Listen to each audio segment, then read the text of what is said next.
Welcome to another episode of Dungeons & Dragons 5th Edition Tomb of Annihilation campaign, brought to you by the Invisible Kashcah. She is quite invisible, isn't she? She is. She's dealing with issues right now. But DM is gone. Go grab everything that isn't nailed down. Quick, let's add 12 levels.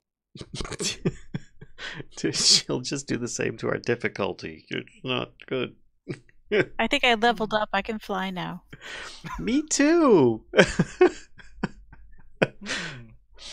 You know, crazy thought to start things off with. I never knew that Neverland from Peter Pan was called Neverland because they all flew and never landed. Oh, I never got that before. Mind wow. blown. I'm slow. So let's start with introductions now that the invisible visible DM has reappeared. We'll start with me and work our way around to her to give her a few extra seconds. I'm Vallen. I run the Mischief of Mice channel for the most part. I'll be playing Ulfgar Holderheck, a Dwarven Bard Sorcerer. Dwarven Valor Bard Divine Sorcerer. Yeah, it's really weird. An Orcerer. Oh, God. Or a side. I like Orcerer. That's nice. Okay, next to me is Lyssa, who will not be here today. She is playing Valia Bonesmasher, typically, with Flippy, her little axe beak adolescent that we salvaged some time ago and since has been following her around because of her unending supply of dried fish. And then next to her we've got one of the early magic items that she got. Bottomless bag of dried fish. Next to her we've got Kellisto.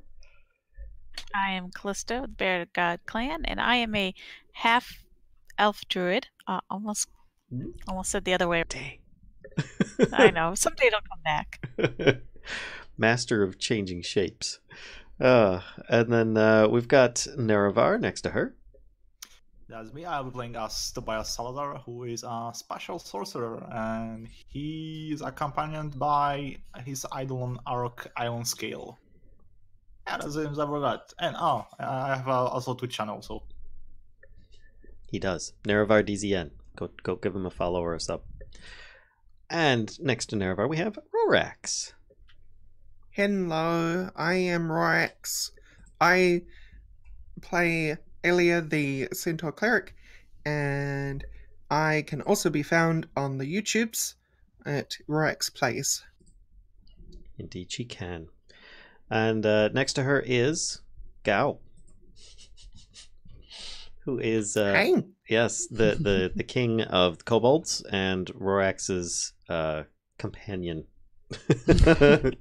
Unlikely companion. Yeah, unlikely companion who seems to just enjoy our company in general because we've pretty much named him as king of the kobolds and given him a silver crown. Excuse me. And then below Gao, He likes being royalty. It does. And below Gao, the NPC, we have Kashcah. Hi, I am Dungeon Master for these fine folks. And she thankfully took care of some puppy problems that were happening just as the stream was booting up. So hey, welcome everybody. Last time, or as this episode's called previously on Lost, we released Bag of Nails, the tabaxi ranger-like troublesome nuisance that we had, and found he was searching for a legendary stone called the Navel of the Moon, which was rumored to reunite loved ones, and in this case, his son, who had been taken into slavery. Orvex told us which Orvex is another NPC that is currently with us, who we picked up from a camp that had been utterly destroyed by the neighboring Yuan-ti. He's a translator and quickly glommed onto us because we did not want to stab him, kill him, or eat him. Yet. And, but he told us that the Yuan-ti work for Zagmira, who that is, I don't know. Maybe we'll find out. But we questioned actually, no, it was Aelia questioned a dead red wizard, and we were able to repair a red wizard robe to be used for tracking them later with a location finding spell of items. Yes. There were also 2 red wizard groups, not just the one. And we only found one so far, which was the burned group of dead ones, with at least one survivor, which was Orvex. Not a red wizard, just a translator hired on by them. And this group, which has one surviving red wizard, and who assumedly has 2 puzzle boxes, which is what we're searching for. But why? If only so that we don't have to keep going through these puzzles and coming near to death.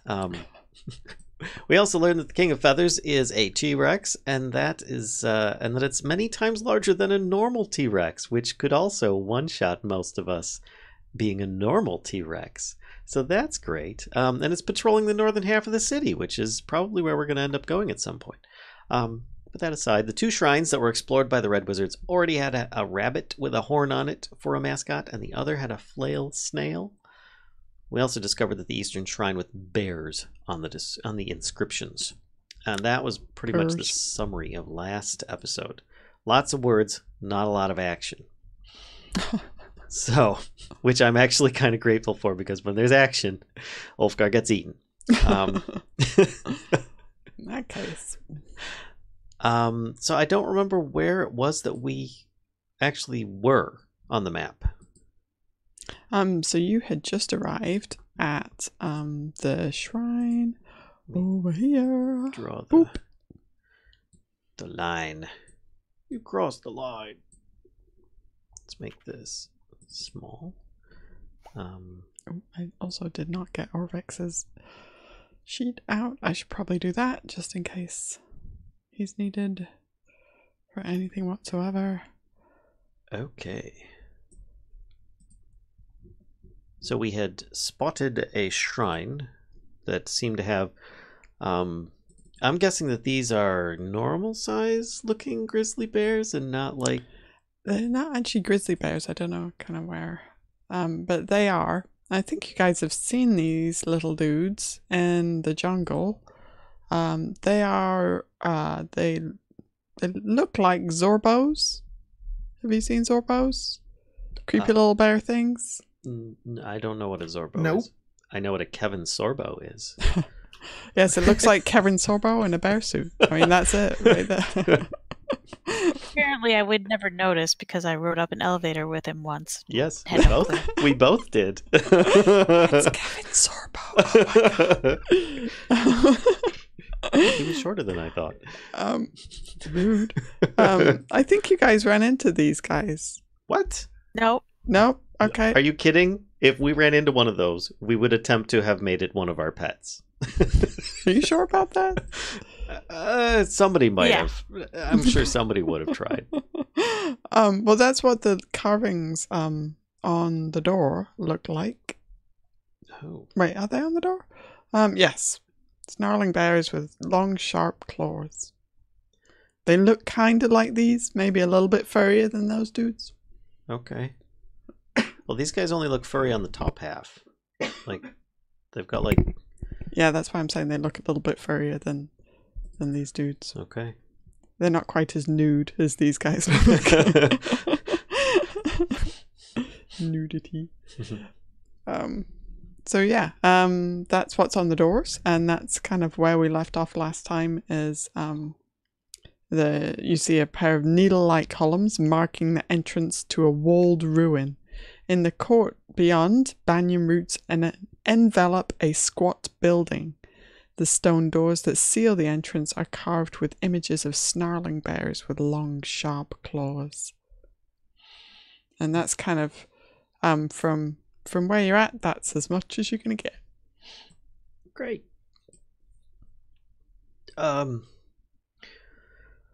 Right. In the past, when we've run into these places, they've had some crazy animals nearby. Shall I scout? I think that would be best he's looking a before bit me weird. and Lyssa handle the door. Right. All right.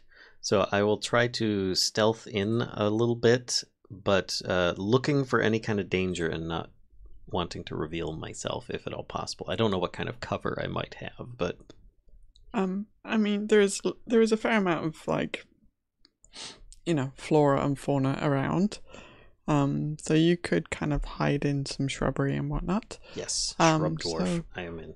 give me a stealth roll, Ooh. Mr. Ulfgar. It's what he's specialized for. Let's see if it works.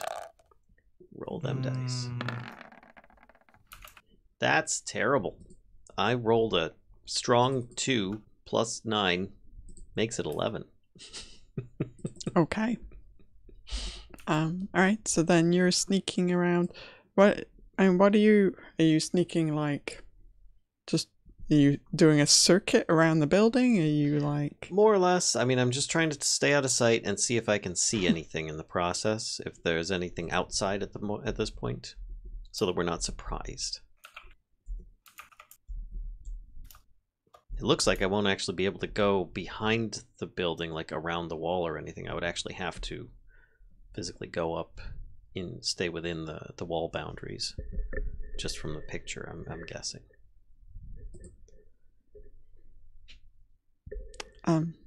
Okay, so wait, hang on, you are going around, you're doing Yes. a circuit. Okay. Yes. Sorry.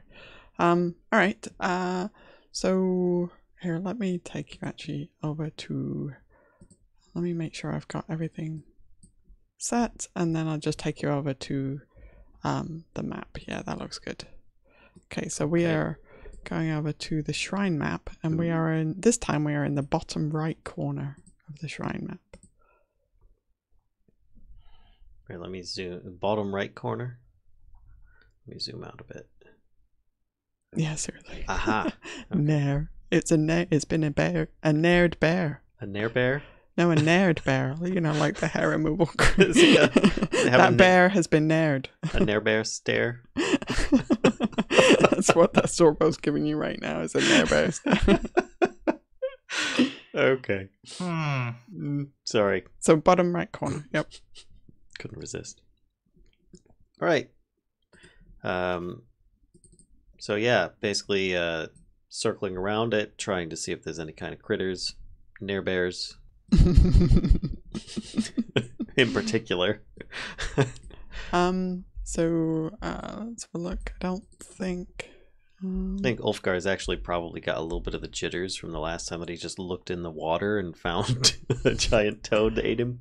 So you do see, they're not hiding, so you do see a couple of these Zorbo guys around as you are doing your lap. So let's put them where they are. Got cute little nair bears. Nair bears. So those are the guys that you see. Okay. They stare at you as you're going past because apparently your stealth check sucked. Nair bear stare. So they are kind of staring at you as you go past, and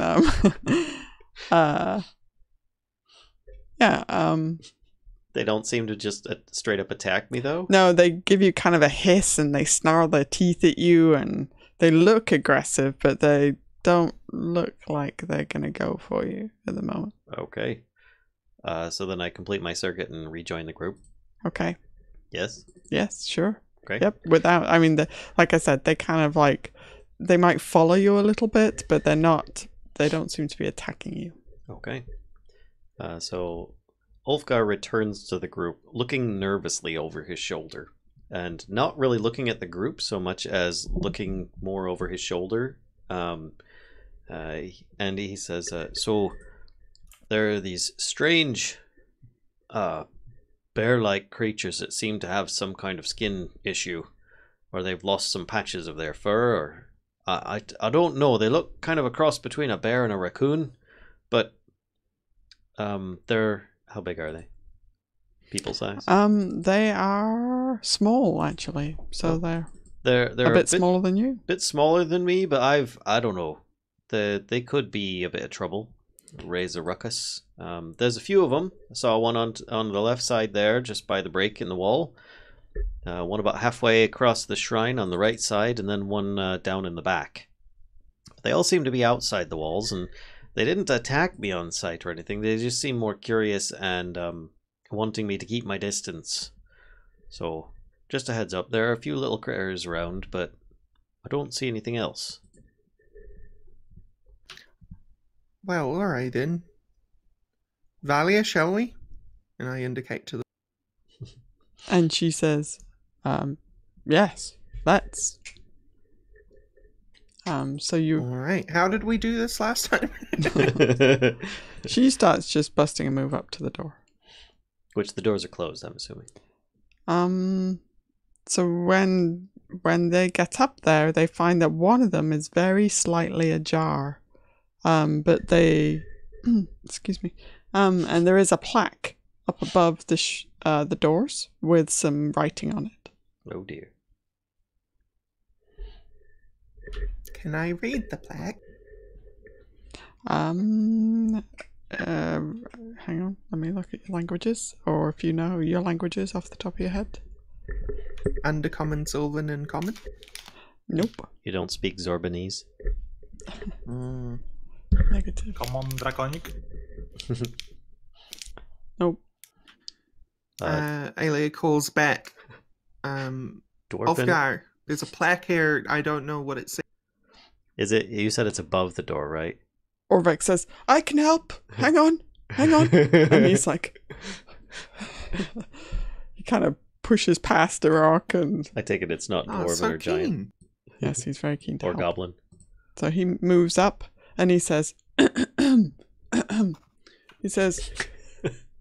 Obalaka teaches us to tread warily and stay in the light. Tread warily and stay in the light. And who said this? He says, oh, that's Obalaka. Obalaka is one of the 7 gods. What kind of god is Obalaka? A happy god? A god of death? It'd be good to know. Oh, sorry, God of gods. lies. Dang that it. would be especially 9 good to know. He says, well, they were all trickster gods. Right. So does Not that 7, there were 9. My bad. Oops. So then you either stay in the light or you don't stay in the light then. Right.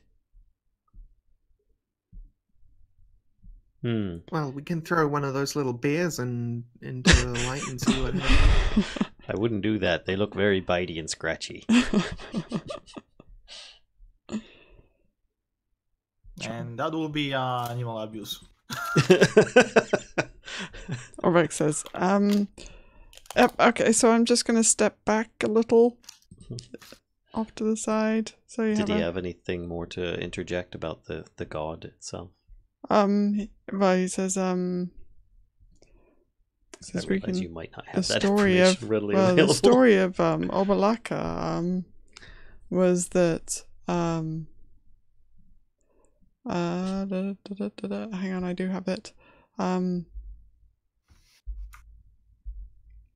There was Obalaka was a Zorbo who decided to cook Ubtao a stew to convince Ubtao of everyone's worth. So she was cooking the stew from everyone's good qualities. And she had a difficult time catching everybody's virtues, so she asked for help from an Almiraj, and the Almiraj decided that actually recklessness was a virtue and put that into the stew, which of course made the stew taste horrible. So when Ubtao tasted the stew, he spat it out, and from that day forward, Obalaka and Iljin, who was the Almiraj, became terrible enemies even. Right. Gods arguing over stew. Got it. What's a Zorbo? You said you saw one of he points at the door, and I believe you may have seen some around here. Oh, there's an inscription on the door of the... There's a carving of the door on the door of the bears. The bears. Aelia butts in and says, well, sounds like this god had good intentions, so I don't see why lies are particularly their style. And she gingerly presses on the door that's a little ajar already. So the door moves, and it's at this point you notice that the hinges are really quite rusty, because when you push on the door, it opens a bit and the hinges let out this terrible squealing sound of rusty metal on metal, and it just kind of as you're pushing it. Gritting teeth. Aelia's ears lay flat. Of course says, do you want us to fix that? It'll take us a few minutes. And you see another Zorbo kind of pops its head up. It's sitting on top of the wall, staring down at you. And yeah. Kellisto, do you think you can talk to those little beasties? See if they mean us any harm? Yeah, sure. I will cast my little thing, my spell. Speak with animals. Does it look like these things could swallow a dwarf whole? No, they're small. I'm going to cautiously approach, but not too close. Tobias is kind of nudging Valia on the back. Could you lend me some of those dried fishes? She'll be like, well, those are for Flippy. I don't want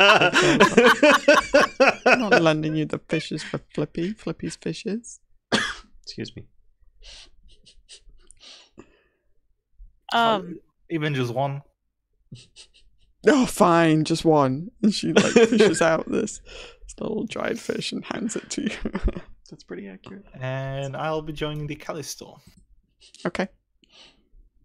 So I guess once I see Tobias come over and I see what's in his hand, I say, "Hey, do you want a treat?" To the thing, the Sorbo. Mm-hmm. The Zorbo will say, "Is the treat your fingers?" No, it's your his fingers look tasty. Oh, I'm just his fingers. We can eat them. No. Suddenly the Zorbo's a golem. You can eat what's in his fingers. That doesn't look fresh. Oh, you only eat fresh things? Recently killed or still alive? It's kind of licking its lips. It's not really talking to you anymore. It's just kind of sitting there like... Ulfgar is just like watching the conversation. Valia, you might want to get Flippy. And it does this weird kind of like call. It's like this little growl thing. And you see like this other one is kind of like moving up. Yeah. You might want to hold off there because we're more likely going to end up eating you.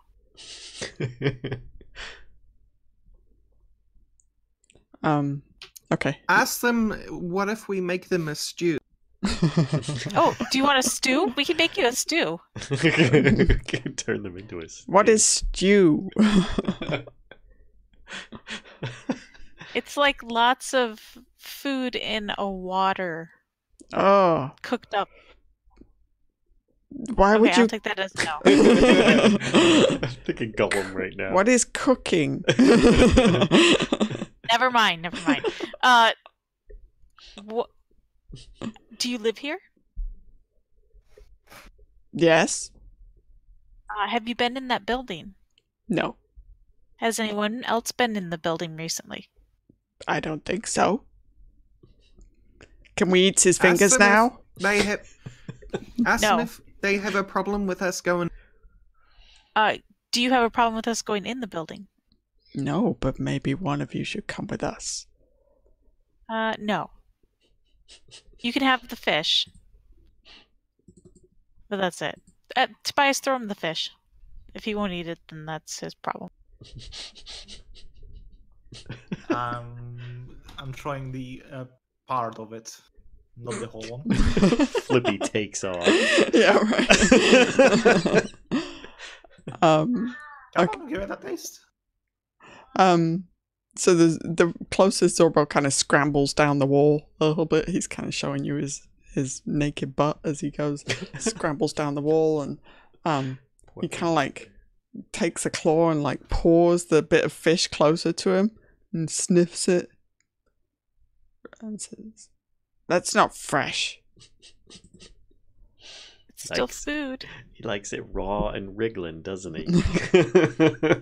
He is, and he is kind of like eyeballing Flippy back here. Like, Yeah, no. I see you eyeballing it. No. See that lizard over there? She will not only eat you, but she will eat you while you're still living and make it painful if you touch them. Okay, Zorbo scrambles back up the wall and kind of like backs off a bit. Have you seen any humanoid things come through here recently? No. Just us? Yes. Have you seen any big T-Rexes? No, but we hears it. I kind of look around. I'm like, I'm all out of questions. Anyone else want me to ask him anything? What did you ask? We couldn't Well, I understand. asked- You were talking in some weird Zorbanese. Well, they want to eat Flippy, which I told him not to because the Valia is like, what? eat them alive and make We it should very just kill them now, Valia says. Just get it out of the way. I asked if they'd seen any other humanoids, and they said no. And they've heard the T-Rex, but not seen it nearby. Oh, good. And then Aelia pushes on the door some more, punctuating the ear with. Yep, I think they want to eat us, but I don't think that they're going to be. I mean, unless they come in droves, I don't think they have a chance. And you get the feeling that they know that. You know, they're looking at you, sizing up the group, and they're clearly not, attacking. Orvax, stay close. Yeah, nobody should be out here by themselves. Just FYI. Yes. I can't move Flippy, but I'm sure Flippy and Valia would be like partnered up right now. Meow, meow. Okay, yeah. Well, if Flippy over nobody there else with has any other Orvax. questions, I say we just ignore them. But be prepared for an attack on the way out. So you've got the door is open wide enough at this point where you could slip in if you wanted to. Aelia pushes on the door some more. I really should have taken silence.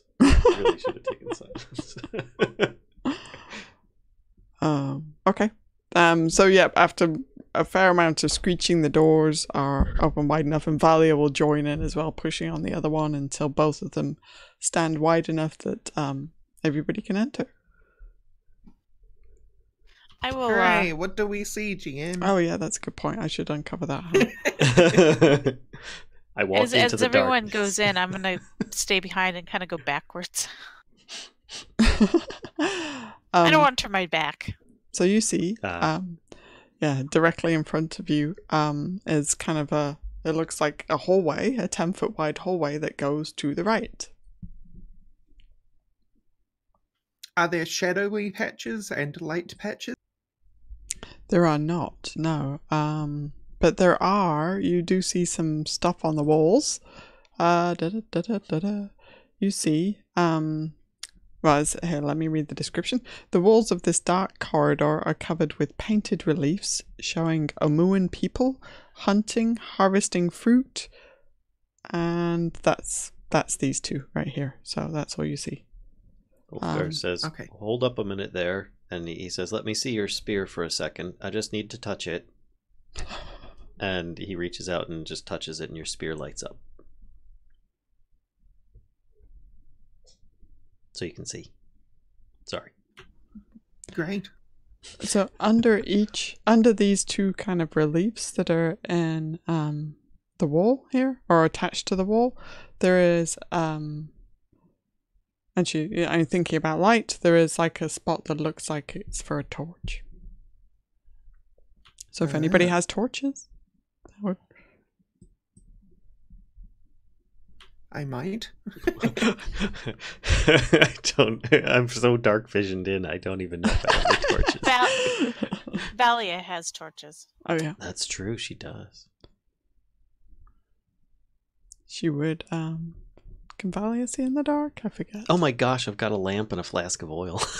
Wow. I haven't pulled that out in a while. That's hilarious. I have 10 of them, so I'm gonna start heeding the warning from the sign. I'm gonna start putting torches in torch holders and lighting. Okay. Yeah, Valia will do the same. So she will step inside. And she goes kind of around the corner and does the same thing. So you can see around the corner. All these things are in the way. Oh no. Come on in, everybody. I gotta move stuff out of the way so I can do this. All my handouts are... okay. Alright, so... you see a wall kind of going forward with... So it takes a turn to the left, and you can see a couple more reliefs on the wall. These two are Amuan people planting crops and crafting weapons. And feasting and fighting. Okay. And once again, I'm going to keep my eye out for any torch holders as I round the corner, and be prepared to place torches and light. Yeah, so you see two more, and under each of these reliefs is a spot for a bracket on the wall for a torch. So you see two more reliefs. These two show people weaving and skinning animals, and then at the very end is a doorway. Can you bring Orvex in next to me? I can. So by now excellent. I have used 7 torches, is that right? Here, actually, I'll move him over here. Yeah. Yeah. Okay. And Flippy will come in as well.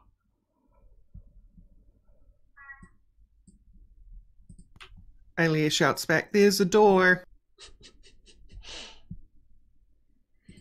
And let's see. The door just seems to be very much like the exterior doors, except not rusty. Yeah, no carving in the front of it either. So just a plain door. So Aelia kind of, even though her awkward horse body kind of gets in the way, she's going to try and sidle to the side of this door and then kind of reach over and push on the door and see if it swings. Yep, that one will open. Without the screeching noise. Whoa. Well preserved. Ooh, and I just... Oh, no, don't do I was that. expecting a lightning bolt to shoot out down the hallway at me. Right? So you open the door and you see inside there is a room. Just reveal this. There. Okay. And it has a pool of water in it. So yeah, that's about all. Unless you're going in, that's kind of like what you can see. I'll give you more description once you head in. Okay. Aelia's going to stand in front of the doorway and peer in, and can I make a perception check for anything kind of like in Yeah, sure. in like that area?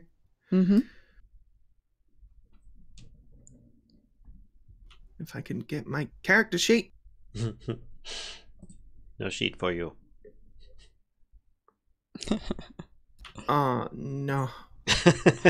So what you see is a bare stone room, but in the middle is this circular pool that is filled with what looks like still water. Okay. Because I rolled badly and I'm convinced it's safe, I'm going to wander in. Okay. The only thing you notice additionally when you wander in, just kind of getting a view of the ceiling now as well, is that there is a carving directly above the pool of a glorious sun.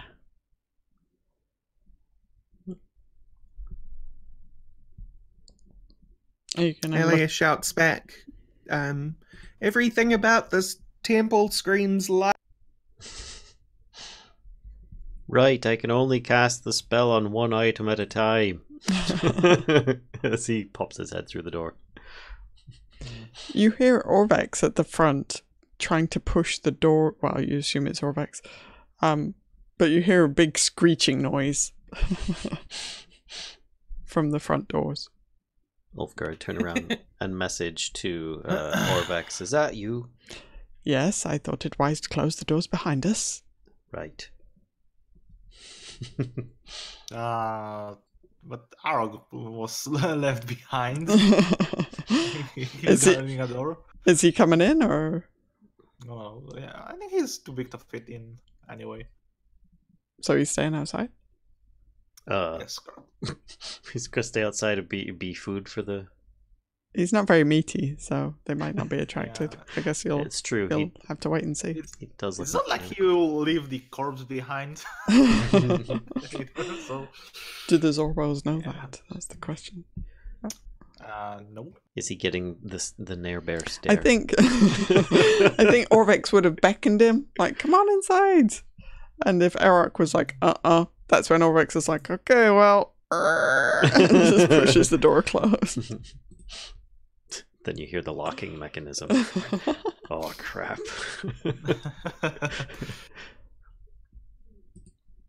Alright, so anyway.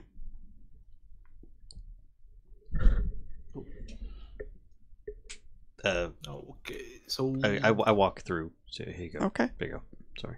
Yeah, Valia's gonna catch up as well. and I am also Me too. making my way to the room. Upon seeing a pool of water, Ulfgar backs away from it.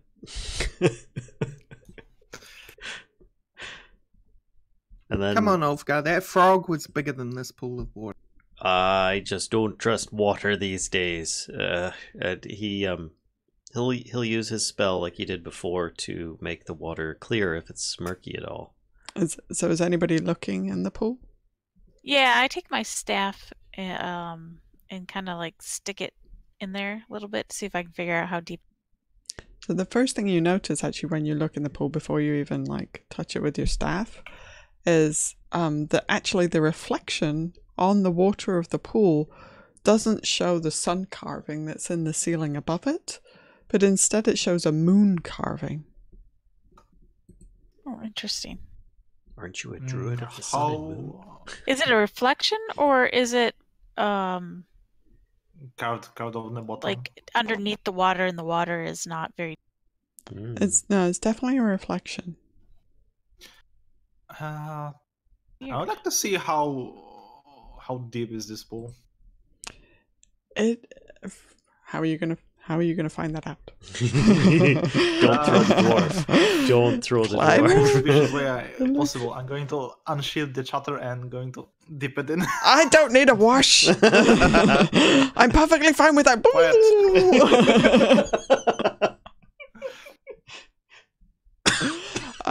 So you don't touch the bottom.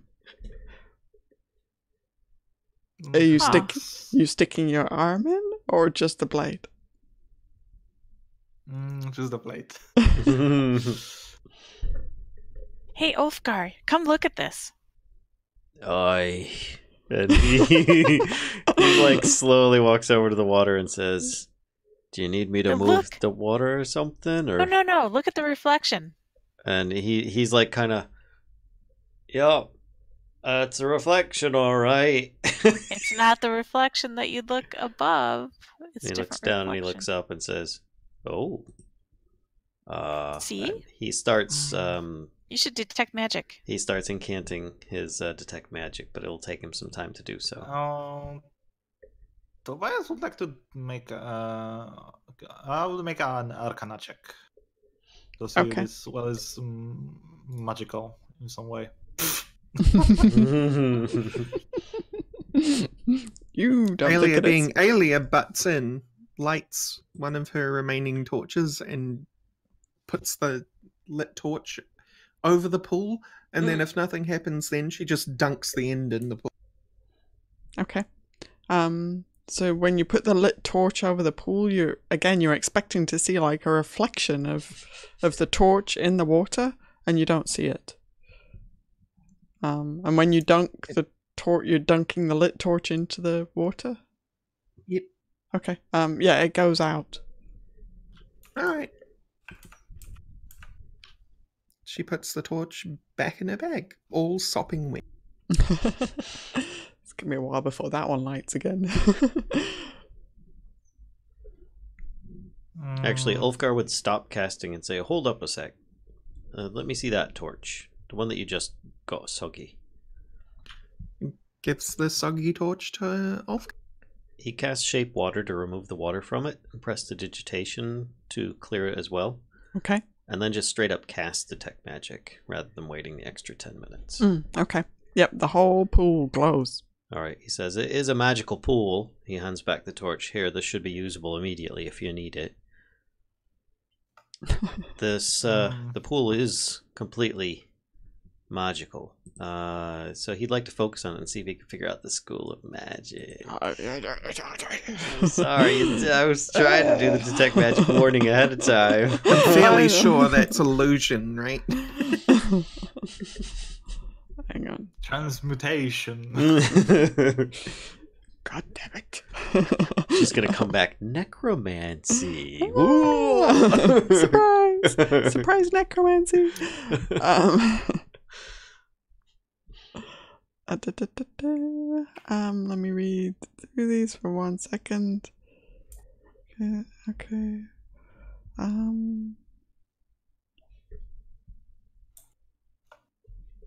Oh, I have an idea. Hang on. 1 moment. Oh no. You got a bad feeling? Gems with ideas are a bad thing.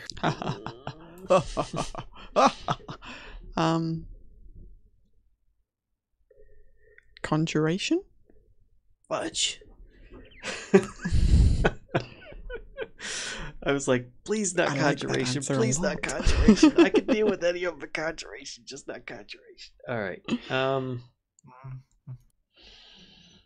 Ulfgar says it's a conjuration magic spell. I can't quite pinpoint anything more than that, though. I have no idea what that means, Ulfgar. He said, well, I'll tell you more in a moment. And he casts Shape Water to actually move the water. It can instantaneously move or otherwise change the flow of the water as I direct, up to 5 feet in any direction. So he's basically seeing if he can pull the water away in an area just to see if it's deeper than 5 feet. It is deeper than 5 feet. Yep. So you kind of move it, and a bunch of it sloshes over the side because it's displacing too much water to be contained still. So a bunch of it sloshes over the side, but it is deeper than 5 feet. That you can tell. And he lets it go back, and then he uses Shape Water to pick up the overflowing water and put it back in the pool, and says, "That appears to be pretty deep. In the meantime, let me look up what conjuration actually stands for."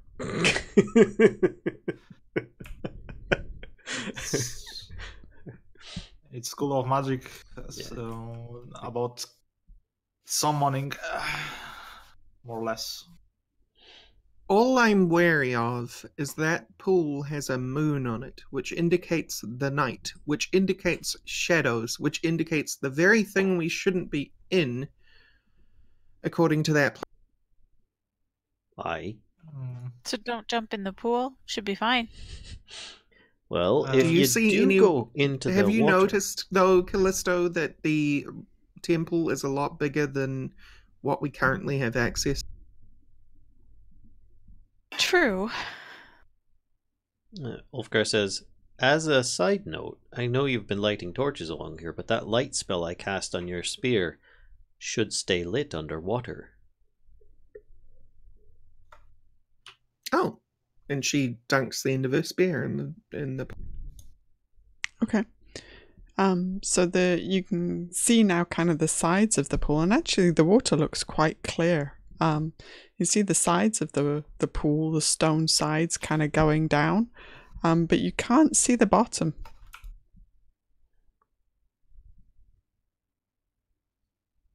I'm gonna guess this is we have to swim down to get into the other parts of the room? Or we could just try to break down a wall. Can you turn into a fish, Kellisto? You know what? I can. Suddenly a song Swimming comes with the to mind. fishies. Except not that kind of swim with the fishies. I'll even do a bargain with you. I'll put my hand in this pool if you'll swim down, if it seems okay. Is a quipper a fish? Yes. It is indeed. It's kind of a bitey fish, actually. Well, most of the things I can turn into are large. I think that's the smallest fish. I don't think a reef shark would quite fit in the pool. Oh, Nobigit has a good idea. What is Aelia that? takes a pinky and puts it in the pool. His idea is an otter. Oh, an otter. Hmm. You could turn That into isn't on my list. could turn into a nerebear. Well, just because it's not on your list doesn't mean you can't turn it. As long, Oh, as long really? as you've seen it and it's Yeah. not too high of a challenge rating. Yeah. Okay. Game Master, Hello. does my pinky finger explode? No. The water feels quite cool. But nothing bad happens to your hand. Your pinky finger remains intact. Seems okay, Kellisto. You can All right. take a bath. I'll do if you say I could do otter, I will do otter. I don't know what else besides that. Fish. I would like to take a sip from the well. You're gonna take a sip? Is that what you said? Yeah. Okay. Can we purify it first? Dip my hand like. Okay. I think it's a stew, do you? It's a stew. Tastes like all the virtues in the world, except for including recklessness. including recklessness. Pandora's pool. Okay, who's doing what first? Hang on. So, Well, or are you doing I'll this let at the same time? first. Yeah, probably doing the same time. Okay. All right. So, Tobias scoops up a bunch of water, and you see him kind of lift it to his mouth, take a slurp, and Tobias. Make a constitution. No, actually, the water tastes quite sweet, which is a bit weird, especially considering it's been sitting in this pool for who knows how long. You'd expect it to taste a bit like stagnant. As you're kind of doing stale. that, Ulfgar would say, "Hey, watch it. That's probably stagnant water. That's not going to be healthy for you." It tastes like it's from a fresh. Tastes quite mountain opposite. So Ulfgar gets this really confused look on his face because he's familiar with underground water sources, being a dwarf. As you mentioned, this whole well is magical. So maybe that's what it's conjuring then. Some kind of... Maybe it's the water that it's conjuring. Because it would produce typically some kind of solid item, whether it be acid, water, earth. Acid isn't solid. I'm not aware of magical water reflecting a sun and turning into a moon. Are there two spells at work? There may be, but I'm only detecting the one. So at this point, you see Kellisto start to kind of shift shape and shrink down into this cute little otter that makes then those really, she makes those little really cute little squeaky sounds at you. That's pretty good, they're actually. so cute. God damn it, otters. So, Kellisto, you are now an otter. What would you like to do? I will go ahead and dive into the pool. Okay. You don't want to raid Valia's bag for some fish first. No, right. she might get mad. From Just flipping. eat you. Yeah. So you dive in, and the water is quite cool, but seems fairly normal aside from that. I will dive down and see how far I can go before I run out of air. I don't really know how otters work very well, so somebody might have to help me with that. Wait, we've got a light source in this room besides the spear, yeah? I assume that I still have dark vision. I don't know that otters do. And this is why I'm asking. Were there Are lit you torches? asking that as Ulfgar? Or Yeah, me well, too? I should know if there's a lit torch in the room. So You can that's right. cast light on a coin and give it to Kellisto. right, but I don't want to It will eliminate be- the it will only be light small. source in the room either. Does someone have a torch going in the room? I can I can start one. All right. I'm sure Valia probably had one. She was putting them in the. Yeah, she was Holders helping. along Oh, with it was Aelia. her. I'm sorry. I thought that was Aelia that was It doing was both of them. I was. Both of them. Yeah. it. Okay. Valia did like one. So if and then Valia's got lazy. If and- Valia's got a torch, then Ulfgar would take a coin out and light it and kind of splash at the top to try and get Callisto's attention. And if that doesn't work, then he'd message to her that, here, take this light source. I'll go up and grab it with my little claws. Your So- spear goes out. Oh my god. So hang on 1 second. 1 second. Mhm. So Kellisto, you are you don't see Ulfgar splashing the coin. Okay. But does she get my message then? I can't see anything, right? So I probably wouldn't go too far. So when you message, yes, so Kellisto would get that. So Kellisto, you get a message from Ulfgar saying, well, what would you say, Ulfgar? Here, take this coin. I'll cast a light spell on it. So are you altering your trajectory? Otter down, otter up. I would not have actually cast the light spell until she took it. And like as she's taking it, I Okay.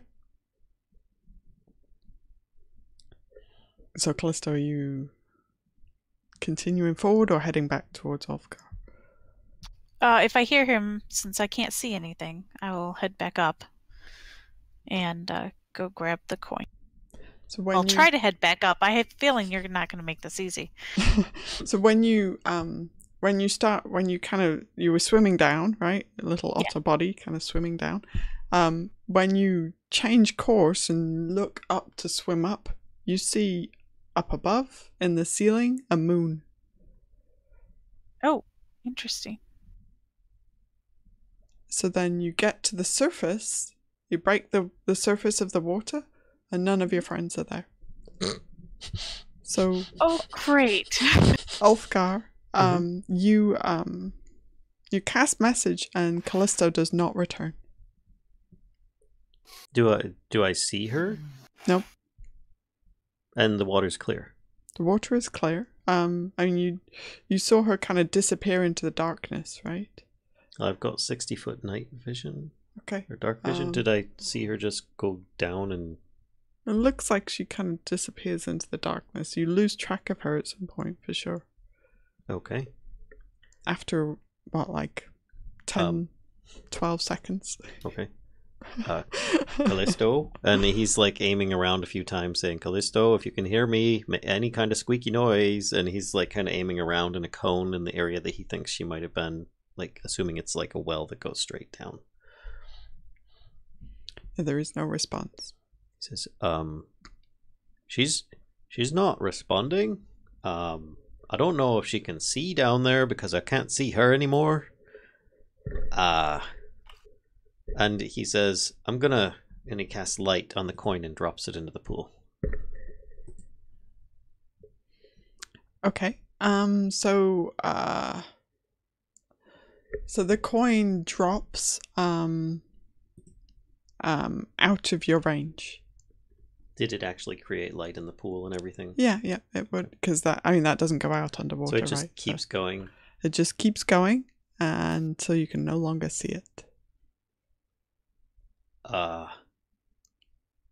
I've got a big worry. I think it would go for. I have no idea how fast a coin would fall in water. Let's say about 10 seconds as well, and then you can't. The light kind of like blinks out. Like you can't see whether it's. You can't see it anymore. It gets smaller and smaller and smaller, and then it is kind of like you still expect to see like a tiny pinpoint, but actually it's just the light just goes out. Aelia does like a hurdle jump into the pool. I'm sure Valia probably with would a worried too, expression on her face. being a Okay. Some kind of, watery type person. I would think Valia would probably not fear the water as much. Well, let's do Aelia first. Sorry. So Aelia, you're kind of doing a little run and then straight in. Yep. Okay, just kind of like hurdle leaping. jump straight over the side. Yeah. Okay. So everybody gets splashed first of all. So there's this big kind of splash of water as Aelia jumps into the pool, and Aelia, you're kind of enveloped by the water. Exactly. When you do a cannonball, right? You kind of sink underwater a bit, and when you come up to the surface, there is an otter like being displaced by your your presence and the water.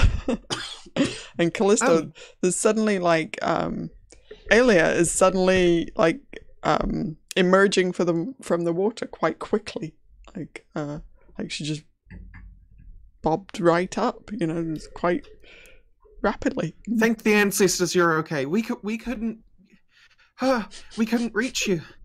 So everybody else on the other side sees Aelia jump in, right? Big splash of water. You're all kind of like, and when you like look, she does not come back up to the surface, and she's gone.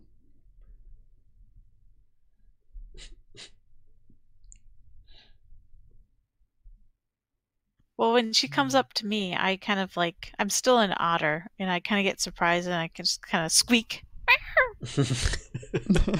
And then I realize it's her. Well, I don't know. Can I see? Is there any, like, I might not be able to see in the dark. Is it too dark? That's true. It is dark, yeah. It's a very Did the good point. coin show up? The coin did not show up. But as I hear the noise or feel something coming up, I scramble out of the pool and turn into myself so I can see. Aelia, do you have any way to see in the dark or no? Oh, do you? You also do hear my voice when I come up. Oh, that's true. Would you have taken your spear with you, Aelia? Yes, but it has no light on it because Ulfgar moved it to the coin. Mm-hmm. But I thought you said you were going to cast on the coin as Kellisto took it from you. I was going to, but then when she didn't come back up, cast it on the coin anyway and dropped it down. Sorry, I'm losing track of. And then it just that's my mistake. Okay, so yeah, it's dark. Okay, it's dark, so I'll change what I say. When I come up to the surface, I go, Kellisto, are you here? I squeaked because I could probably feel her or hear her before she said anything. Something big just emerges from the water and kind of almost displaces you out of the pool as well. And then you hear Aelia's voice. My original, what I did still stands. I tried to scramble out of the pool really quickly and turn back into myself. But once I heard her, I said, "Oh," Do you need some help getting out? Where's everyone? Did you all jump in after me? I don't know whether anyone's followed me, but when you didn't come back up, I jumped in. We lost track of you. Ulfgar sent you a message, and it didn't reach you. Well, I came back up and I ended up here. This is Aelia not... scrambles out of the pool, and she takes one of her torches, but it's probably sopping wet. A little bit, yeah. Well,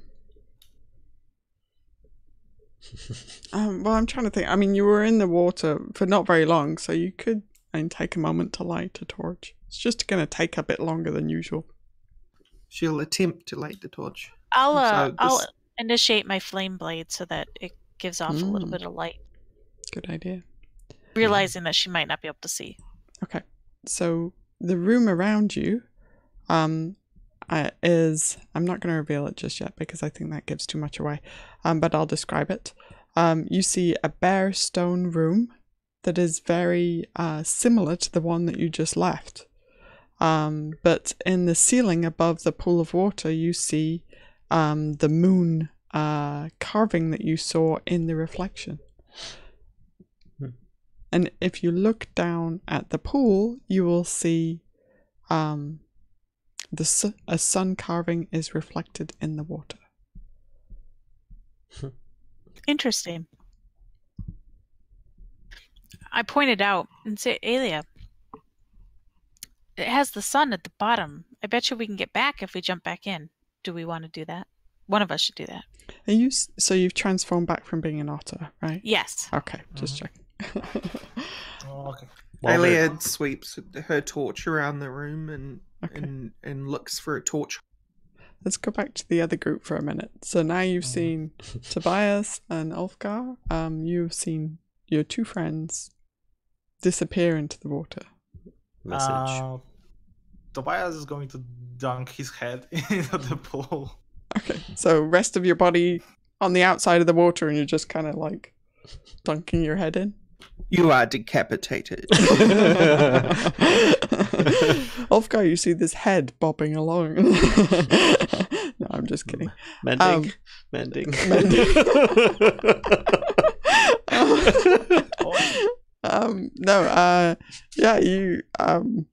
Nothing happens. You see the stone walls up close and personal, and it's quite cool water on your noggin, but nothing happens to your head.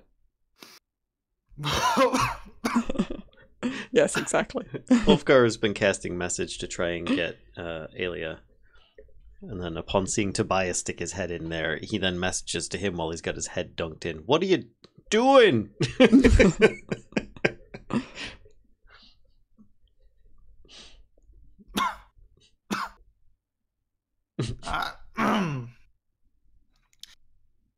I think we should go right after them.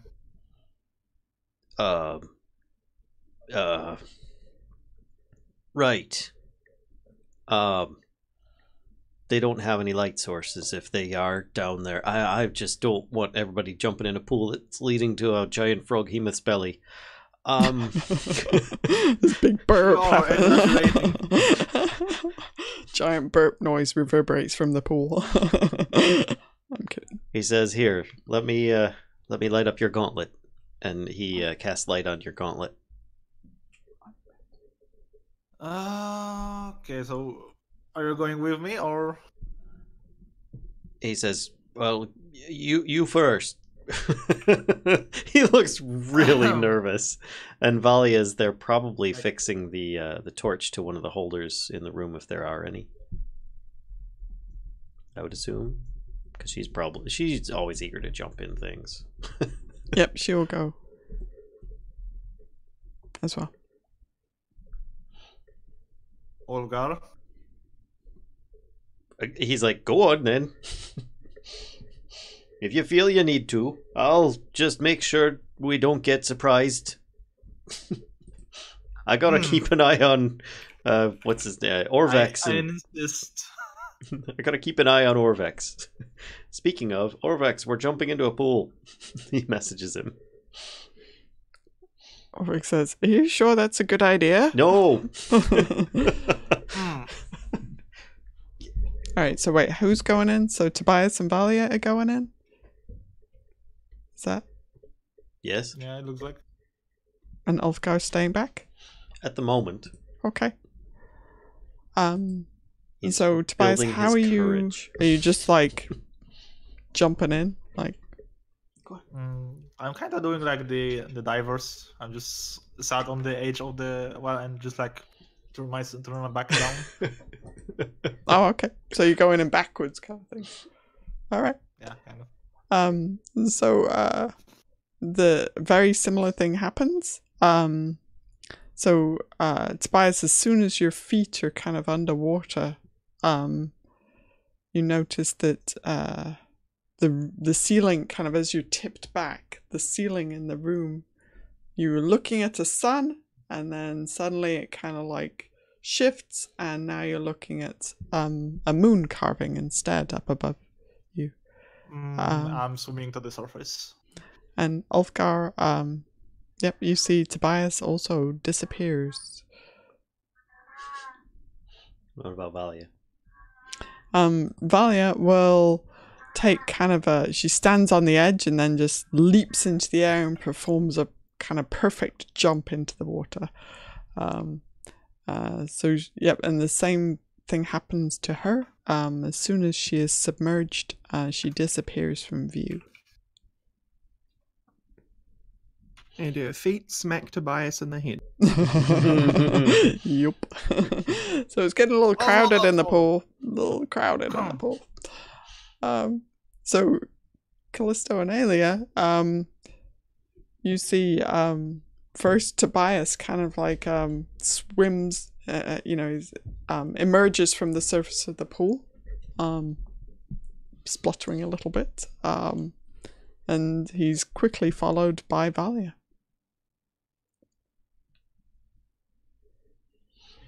I wait for a second.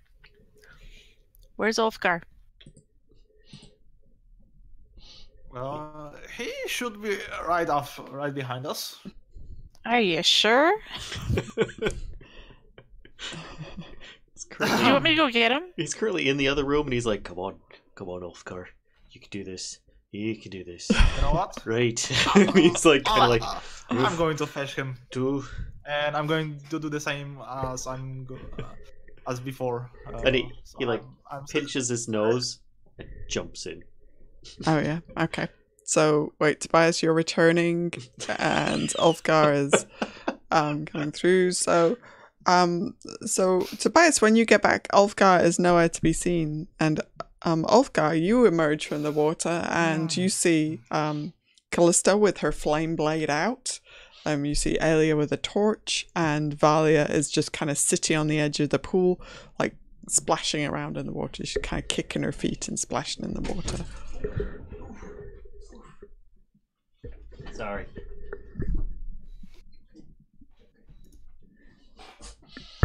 So Tobias, Ulfgar is nowhere to be seen. Okay, realizing that going back in once again. Okay. All right. And we're just going to be swimming back and forth for the next couple hours. Ulfgar splutters out of the pool. He's never looked very presentable when he's been wet, and he looks especially like very sorry for himself, and pulls himself while using shape water to push him out of the water, since he probably weighs a lot with a scale mail. Well, Valia is kind of, when you emerge, and you're spluttering a little bit, Valia has kind of got her feet dangled over the edge, and she's kicking in the water, and she kind of kicks some water at you a little bit. And then when she sees that you're struggling, she kind of reaches like a hand down into the water and grasps you by your forearm and gives you a yank to kind of pull you out. And he unceremoniously just kind of like scrapes himself over the edge and just kind of rolls like whatever way is possible that he could potentially get out of the water as fast as he could, he would do that. Okay. Yeah, so Ulfgar is laying prone on the floor, dripping and, and kind of coughing a little bit. Tobias, you return, and everybody is pretty much back together again. So let me unhide this chunk of room. Rorax is not doing this shenanigans. Are you kidding me? It's not happening. Come on, Valor is great. Oh, I think I just accidentally, like, can you double hide something? Oops. Let's try and unhide this. So Ulfgar would start, like, cleaning himself and everybody else off. So you see, in this room, the big difference, obviously, is that there's a door.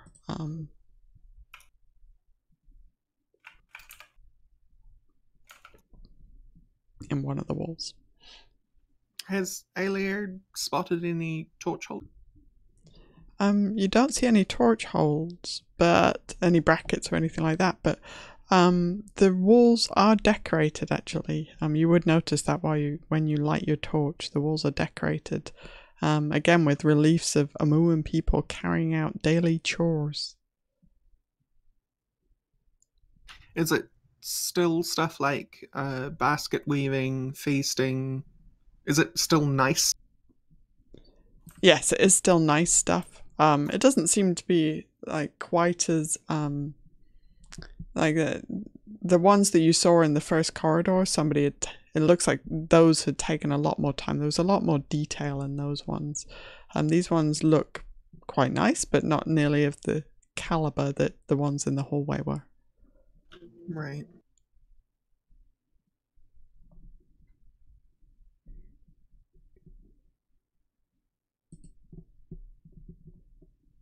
Yeah, so I imagine Aelia's just walking around the room, taking the torch to these reliefs just to, like, check. Valia will help you to your feet, Ulfgar. She kind of gives you a pat on the back, trying to knock any of the last water out of your lungs, and she help you to your feet. And don't you have a spell to fix this? She's kind of like motioning at how soggy you are. Yes, actually, I had said I already cast that, but that, yeah, he's casting Prestidigitation and Shape Water to clean everybody off of their wetness. Sorry.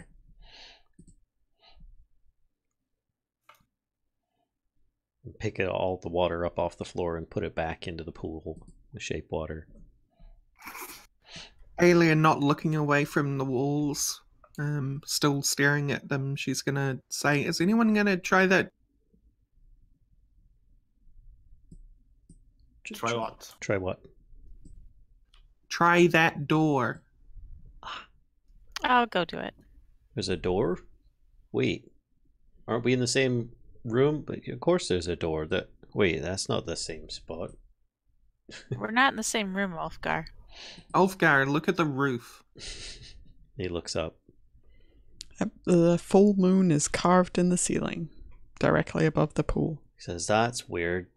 I thought that the sun was a different color last time I was in here. Now look at the reflection in the pool. Aye, that's the color I thought it was. I don't like this. He's just a bit like... That's okay. Tobias proved that we can get back to the other room, so we should be able to get back. That was hell of a trip. Which his gauntlet Right, is currently giving light. I'm gonna try the door. Okay, the door is not locked. I'm going to push it open. Okay. So you Slowly. You see in front of you, kind of a hallway, leading into a different space completely. All right. I'm going to step quietly through. Yeah, so you can see, probably like this, maybe like this. So the room in front of you is quite well lit. Ooh, I don't want to do that. That makes it easy. that.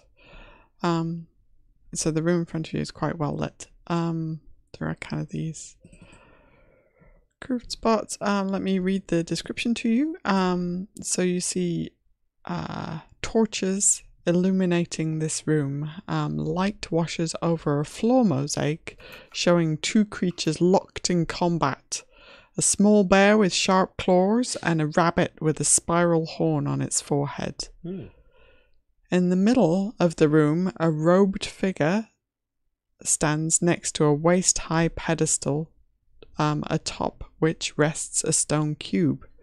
The figure is bold and has one hand on the cube. It takes a moment to realize that the figure is actually a statue.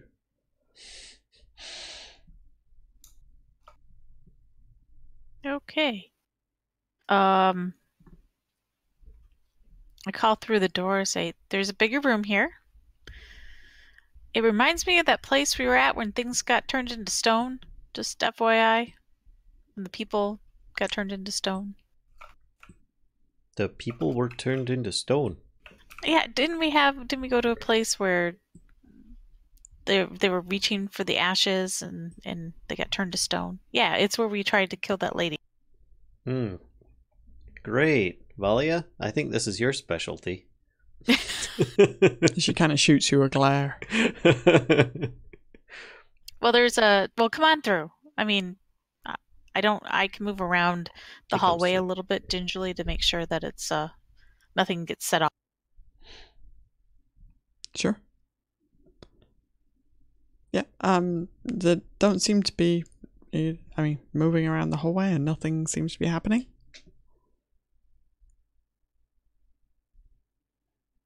I will move forward towards the pedestal. So the lights Table. Do they look like torches? Why, yes, they do. Excuse me. That's strange. I'd think this place had been deserted and no one had been inside. But yeah, there's lit torches?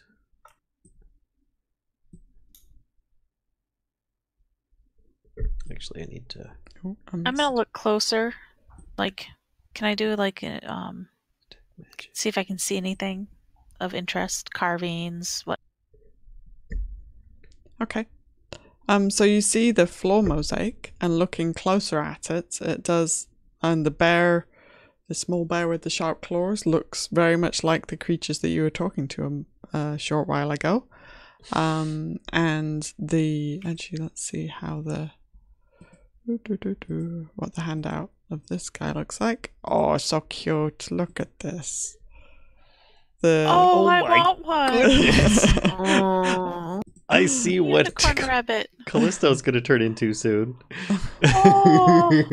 And so that's the other creature that you see in the carving, and they seem to be fighting. There's a fight going on between these in the floor mosaic. Sorry, not a carving, it's a floor mosaic. So there is an inscription underneath the mosaic, but it doesn't seem to be in a language you recognize, Kellisto. Oh, okay. It's like in the floor, kind of inscribed in the stone. Is it common, Sylvan, or... Nope. Elven? Negative. But I recognize it?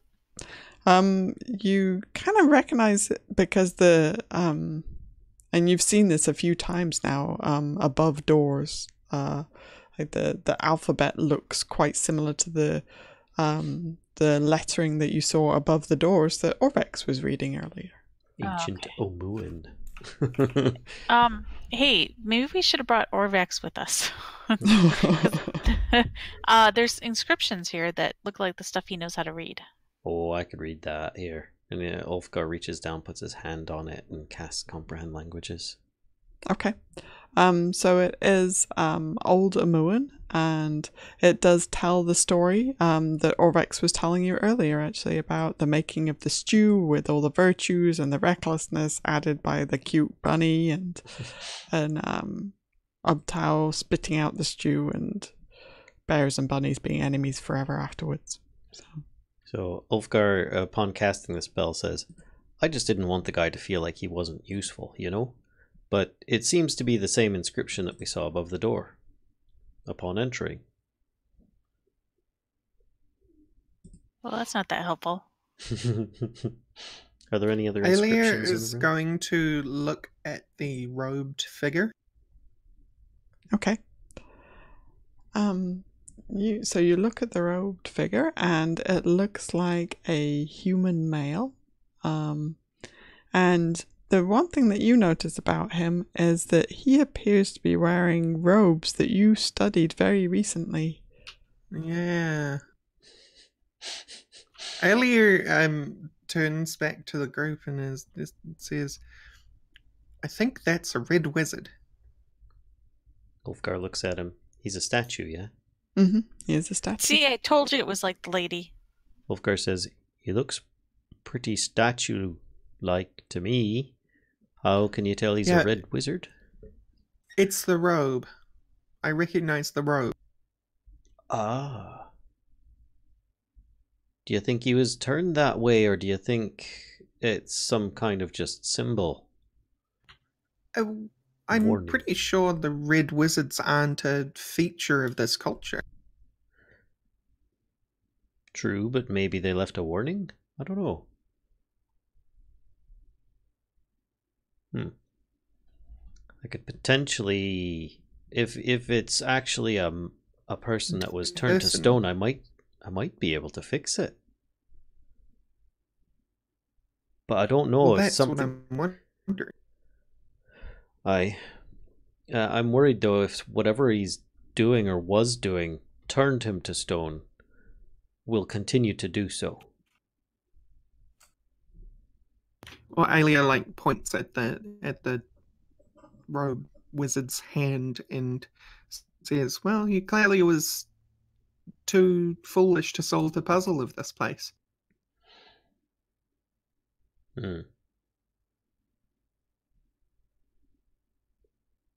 So, is this like some kind of little crypt box or something in front of us? I actually don't think it says. Hang on one second. Or is that just check. a big plaque in the I floor? think that's where the mosaic and the inscription are. I think. Yeah. So it's just an inscription in the floor. Yeah, it's just the mosaic and the inscription. Okay, it just seems like it's giving off a shadow, so I didn't know if it was an actual box or something.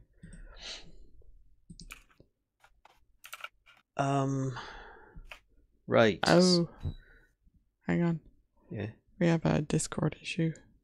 Oh, hold on. See if we can fix this. One sec.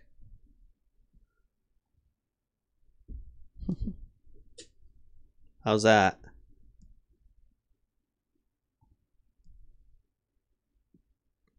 Is that any better? Say again. Fine. Is that any better? It's a bit better, yeah. I can actually understand you. 1 second.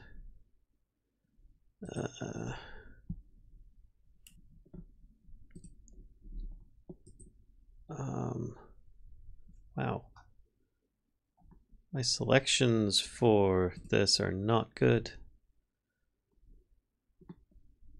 Let me try Singapore now. Well, I think that's one of the only ones that we can use at the moment that'll work. So. Oh no. Can't use Singapore? We could do Singapore. Could try Singapore. Oh, it's green across the board for me now. I'm good. Did we lose Nerevar? Hang on. Oh, there's Nerevar. I'm alive. It's like we all just went through a pool of water and ended up on the opposite side. Shadow Realm. Sorry, folks. Discord issues.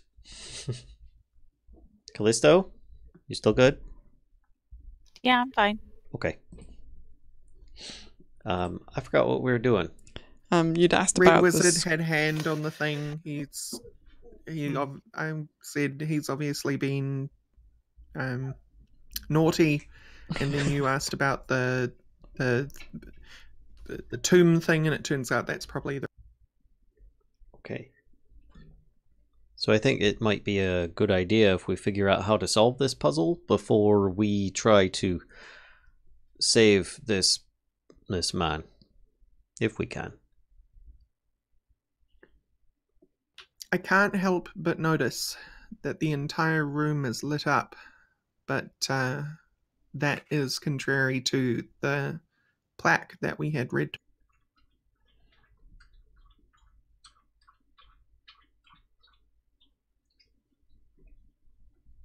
So we should put the torches out? Well, it said to stay in the light, and this room is very well lit. I wonder if by taking the box, the lights go out.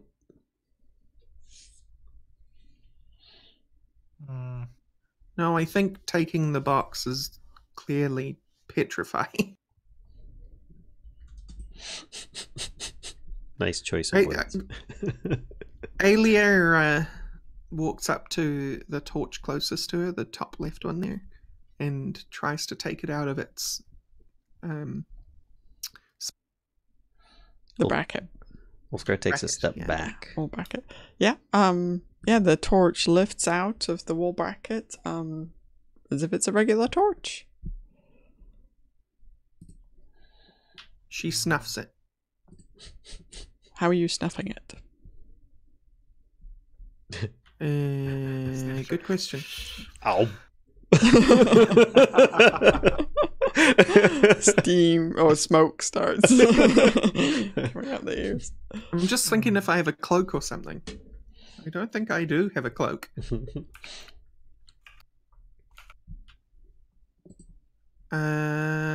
She goes back into the pool room and dunks it.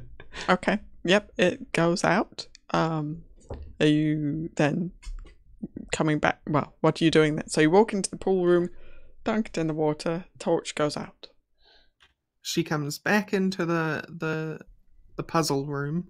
I'm just going to call it the puzzle room, and puts the torch back in the. As soon as you walk back into the puzzle room, torch reignites. I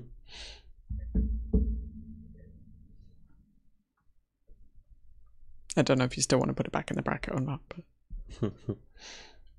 She takes the torch, she turns around, goes back to the pool room, puts the torch out, and throws it in the corner, and then walks. Okay, in the corner of the pool room, you mean? Yeah. Yep. Okay. It's I mean, it seems to be extinguished torch in the corner of the pool room. And when she comes back out into the puzzle room, is there like a shadow where that torch used to be? I mean, it's like, dark. is it darker? Yep, it's darker in that corner. Mm-hmm. She takes her spear and she kind of puts her spear into the shadow. Yeah. Nothing. You don't notice anything happening.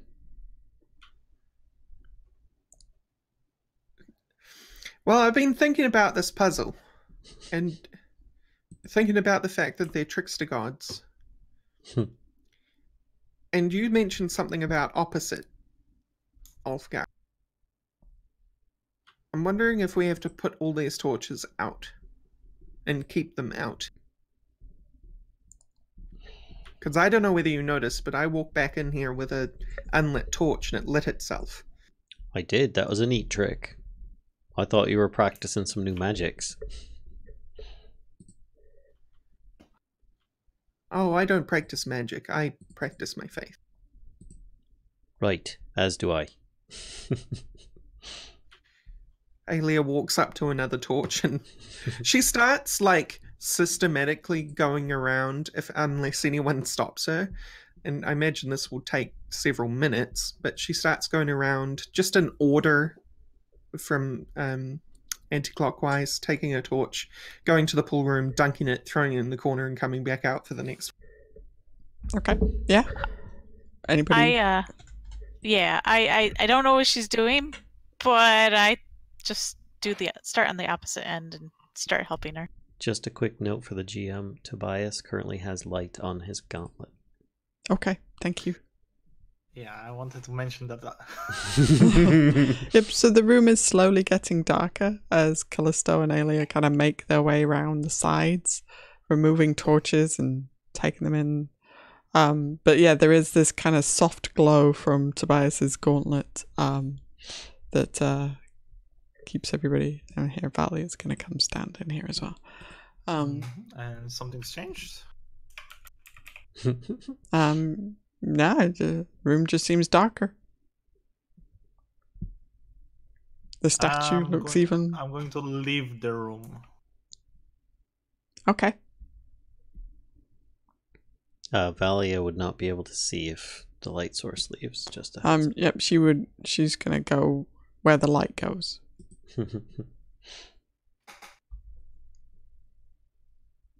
If you want, I can just turn it off. And it is, Kellisto and Aelia, if you're staying kind of in the room after Tobias leaves, I mean, it does get pretty dark in there. I can see. As can I. Okay, yeah. Yeah, I think you're aware, though, that it's, it's dark, but you don't see anything different happening. So all the light sources are gone? All the light sources are gone. And, yep. I take one of my unlit torches and hold it. No, in the puzzle room, it does not light. Okay. Bum, bum, bum. Aelia goes back into the pool room, picks up one of the sopping wet torches, and brings it back. Mm-hmm. Yep. As soon as you bring it into the puzzle area, it lights like it's dry. Ulfgar says, "I swear that wasn't me. I didn't do that. It's this room. Wait, speaking of, detect magic." So Ulfgar, if it was this room and she's still got the other torch out and she it's unlit, she's like, why isn't my torch lit? That's why he cast detect magic, so he could hopefully answer that question. Are you casting like the instant version or the ritual version? Instant version. Okay. Right. Are any? Hang on, Aelia. You brought one of the torches back in, right? Is it still there, or One of them, yeah. okay? The torch glows. But nothing else in the room. He'll take a step in and look around the room. Nothing else in the room. Okay. He says, "The torch you have is enchanted. Just that one." And he points at the one that is lit. And he takes a step back out of the room. Can you look into the pool room while you're doing that and tell me what... He walks in and he looks around at the stuff in the room, which is where all the rest of the torches are. You're still detecting magic, right? Yep. Bloop, bloop, bloop, bloop. Yep. The pool glows, obviously, and the torches in the corner glow. And he comes back out in the hall and says, "All of the torches that are on the floor in there are of magical enchantments as well. Magically enchanted as well."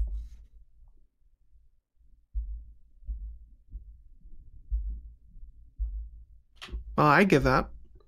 She puts one of the torches back in the hole. How many torches are in here? 8. How many did we use in the hallway on the way in? 8.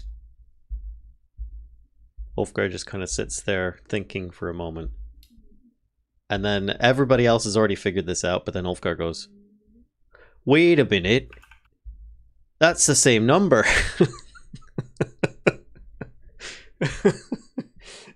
And he's genuine about it too.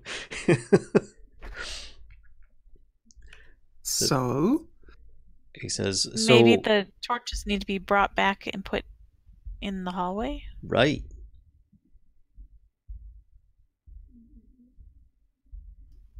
I could go try it. See what... I could probably carry about 3 of them, or 4 of them. Valia, why don't you go with her since you're the best swimmer? next best swimmer. She says, "Do you want me to take any torches?" Take all of the rest. So between Valia and Kellisto, the goal is to take all of the torches. Yes. Okay. All right. Yep, you could certainly do that. So Valia picks up whatever Kellisto can't carry. She kind of bundles them up under one arm and jumps in, and you see her kind of like swimming with one arm for a moment, and then she disappears from view. And I had gone in at the same time, almost the same time. Okay. So yeah, you both emerge on the other side, and it's the room that you left previously with sun on the ceiling. The door is in the other spot, and Valia says, "Now what?" Well, I don't want to carry them all in case they'd light up and set me on fire. So why don't we just try carrying one each into the hallway and see what happens? Yep. So she'll put all the torches down, and the excess torches. So she's just got one in her hand, and yeah, she'll follow you. I walk into the hallway with the torch in front of me, and I watch it to see if it lights up. Stand there for a moment, staring at the torch. Yep.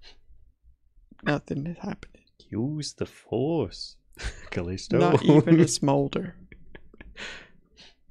It's just kind of dripping a bit. Slow drip. Drip. Drip. Well, this was a bust. Maybe we need to take the lights out of the holders that are in the hallway?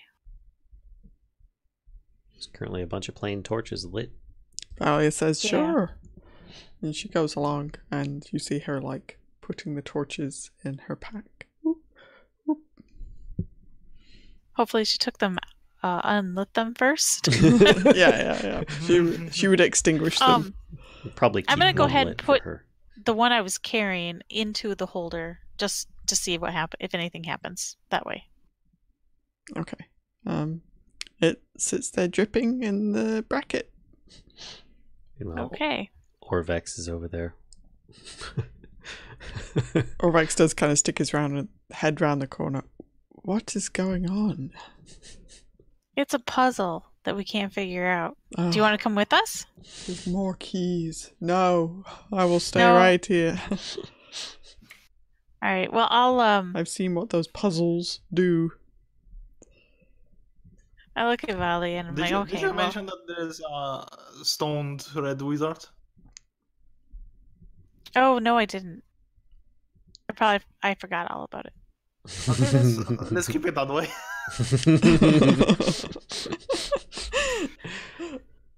So I look at Valley and I say, well, let's grab the torches and let's go back. And Okay. we go back. Okay.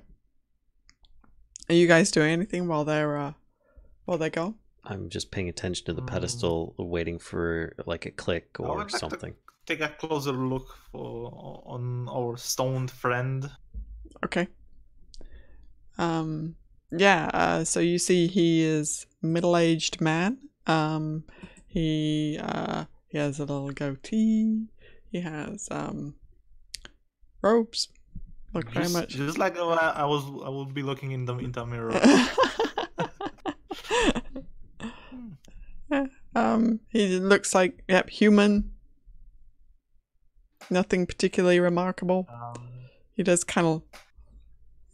The look on his face is perhaps a mixture of anticipation and surprise. Where he's looking at? He's looking at the cube. Does he look like he picked it up? Or He's got his hand just touching it. Can I attempt to move him away? To push him out of the way? Oh, make a strength check. Careful with that. You break it, you break him.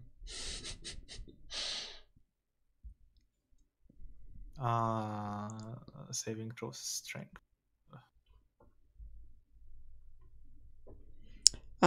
You're able to shift him a little bit. Yeah. Continue. I continue doing it until he will be out of the range of the cube. Okay. Yeah, so actually, I mean, the first shift that you put your shoulder against him and kind of shift him a bit, and the first he scoots, his whole like statue scoots back a bit, and it breaks the contact of his fingers with the box. So yep, you can continue to scoot him back if you want. Something's changed? Nope, still stone.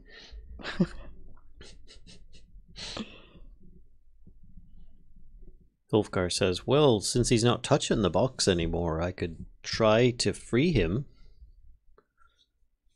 Yeah, that might be a good idea. Do you think it might also be a good idea if he were to come to among friends? We shall see. I was thinking, we've got one of those robes. You're a human like he is. Perhaps just having one of those on might keep him a bit more calm. The problem is I don't know the customs of the Red Wizards. So it's better for us that we won't try deception. Fair enough. Because we might get into much bigger trouble. Alright. Okay, do your thing. So Ulfgar pulls out the gold heart charm and holds it up to the guy's chest and sets it up against him and tries activating it like you did before to undo stone. Yeah. So there's a kind of a magical kind of wave like emanates from this gold charm and kind of pulses over this statue, and there is a kind of there's a kind of gasp from the statue as it returns to its fleshy form. So this statue turns back into this man, and he kind of like takes this like huge inhale of breath, and then kind of like he collapses to his knee a little bit, like he drops down on his knees as if he's very unsteady on his feet, and Ulfgar just tries to make sure he doesn't fall over or anything like that, and as he's taking in his deep breath, he says, "Take it easy there, friend." He says it in common. And he'll say, "Who are you?" in this very kind of like, he's got this very dry voice, like he hasn't spoken for a long time. He's had spider webs down there or something. He says, "The name's Ulfgar." I don't think you're in position to make accusations. He says, "Ignore him. The name's Ulfgar. You're turned to stone." So Ulfgar, where are you? Sorry, I was supposed to be up against him, standing here, because I held it up to his chest. Okay. So you see his eyes kind of like dart to the cube, and then looks back to Tobias, and looks over at Aelia, and looks at you, Ulfgar, and he steps forward, and towards he's stepping. the cube? Yes. Says, "Don't touch that, or else you'll turn to stone again." He stands, he positions himself. Wait, hang on, because we've got Kellisto and Valia over here, right?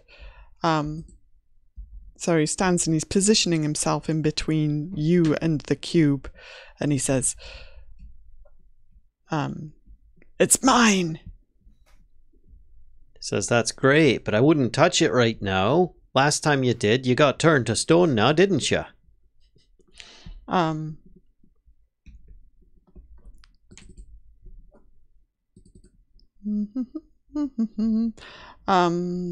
Let's see. He says, I'm not going to touch it, but neither are you. Says I don't calm. think you're in position to shout out demands. Says calm down, calm down. We're just trying to set things right here. What's your name there? He says, that is of no importance. He says, you should leave now. Right. And you see him kind of, he's reaching for something at his belt. Does he have any weapons? And... We don't know. Listen, old man. Damn it. Damn it. Give it a second. There you are. The centaur behind him speaks up. Listen, old man, you clearly didn't solve the puzzle before. What makes you think you're going to solve it now without help? What makes you think that we have any interest in harming you? He says, I don't care what your intentions are towards me, but the cube is mine. Why are you so aggressive about this? Does he have mad monkey fever?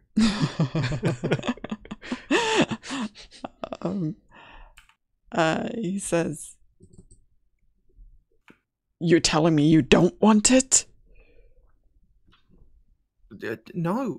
For all we know, these puzzle boxes are just some sort of feature of these temples. We don't know what they're for. Then why are you here? Because we figure it's the only way to find the navel of... He says, let me save you the time then. This has nothing to do with any treasure like that. And also we are currently hunting necromancer of the name of Raznasi. Aelia, palms her hand to her face.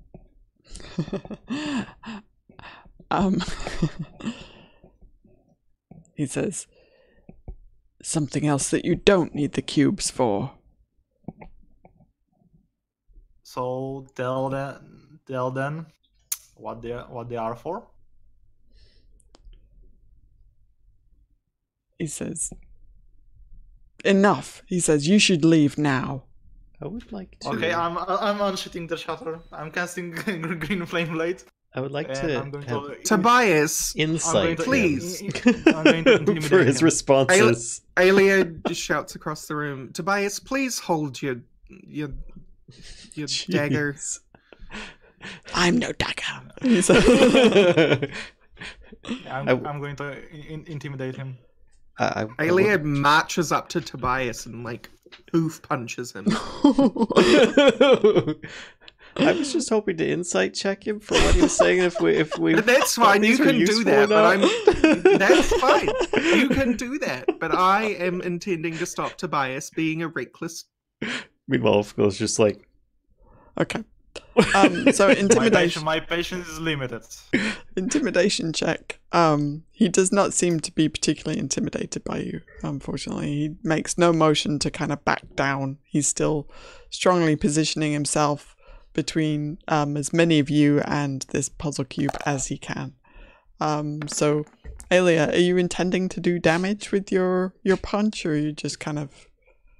No, I want to forcefully push him back, even if that force makes him fall on his ass. But I'm going to resist. I'm going to resist. Okay. Then make opposed strength checks. Ulfgar, you see it's all unraveling before you. Meanwhile, Kellisto and Valia, hang on. Which strength check I can never remember. Is it the big number one or the saving throw one? It's the big number one. It's a big number.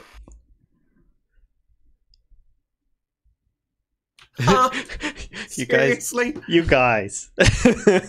So Tobias has a -1 strength. So there's this kind of scuffle in front of you, Ulfgar, and Vaj is like, oh sorry, the wizard guy is like looking like, and he's just kind of like trying to back up out of the way of like Aelia and Tobias scuffling in front of him, and without touching the cube, he's like very wary. He's like leaning back against the pedestal, but trying not to touch the cube. Okay, if he don't want to attack, he will end like the rest of his group. Tobias, back off, or I will actually attack you. Why does this always happen when we're trying to make new friends? Hang on, one sec. Let's go back to Kellisto and Valia at one moment, because I don't want to get too far ahead, because I know they were on their way back. So, so Kellisto, are you're returning? You're just kind of jumping in the pool and. Yes, and just with we each have our 4 torches, and we're coming back. The magic ones? Actually, yeah. I guess we only have. No, we have all 4 or all 8. Okay. So when you emerge from the pool, on the moon side, why won't it let me? Okay, there we go. You can hear shouting from the other room. Why are mommy and daddy fighting? I drop my torches and I run into the room. Okay, yep, Valia does the same, also not wanting to, have torches come to light when, when she's holding them, so she'll run through. And you see, before you, the statue is no longer stone, it's living flesh, and, is very uncooperative bag of flesh. Tobias is brandishing his green flame blade chatter, and I'm, like, yelling at him in his... Yep. And Ulfgar is just like completely stunned with his hands up like this, looking at the Red Wizard like, they're not usually like this. Which the statue is now alive. They're looking very defensive. For now. Does the wizard have any weapons? He does Visible. have a couple of daggers at his belt. Okay. Aelia turns turns her head toward Valia and Kellisto and says, "This idiot thinks the fastest way to diplomacy is brandishing a weapon in a man's face." And seeing you two arrive, you see this man's eyes kind of look to you, Kellisto, and then looks at Valia, and he, hang on one second, let me look at this, because something is about to happen. I want to see what the components are he's about to cast. So he starts incantation, he whispers. What's that? The wizard? Yes. And he's whispering some words, and I'd like to try and see if I understand what he's doing. he is casting a spell. I immediately take out my thorn whip and just try to like grab him and pull him towards me. Okay. Before you're able to swing at him, he disappears. Detect magic. Oh, nuts. At least we know that he didn't took the cube. I'd like to cast detect magic. Yep, I heard you. Hang on one second. Let me see if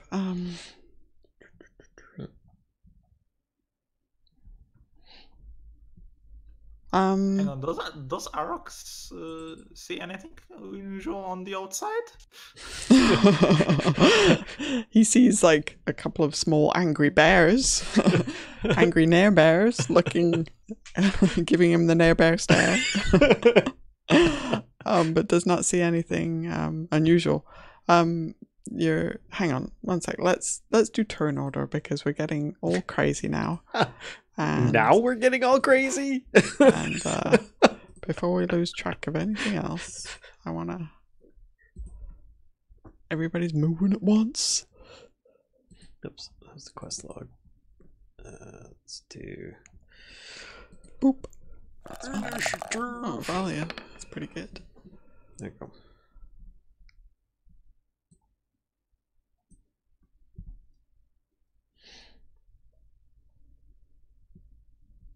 Is this room dark? It has the glow from Tobias's gauntlet on I it. thought that I turned that off, though. Can I re-roll my initiative? I double-clicked. You want me to just take the first one? Yeah, that'll be good. How did I do? Okay. So that's everybody, right? Do we want? Okay. We can add people if we need to. That's Zord descending. Okay. So before you get to do your detect magic, Valia is going to. She pulls out javelin and takes like a defensive stance and says, "Where'd he go?" And then Ulfgar. Detect magic. You don't see anything. Except for well, no, not in this room. Sorry. So I just realized the torches are still in the nothing other. beyond what people are currently wearing. I don't see the red wizard. Correct. So he didn't just go invisible, he likely teleported? Would I be able to make an Arcana check to decipher what spell he was casting? So sure. My Arcana is astoundingly excellent. Just saying. Bam. You're not sure. Don't know that spell. But a point of so your understanding though is that if he had turned invisible, you'd be able to see him? With detect magic, yeah. But wouldn't that be only if he was carrying magical things? I don't know. Let me look here. Because I would imagine that the invisibility was a magical cloak in a way, and therefore that's what I would be seeing.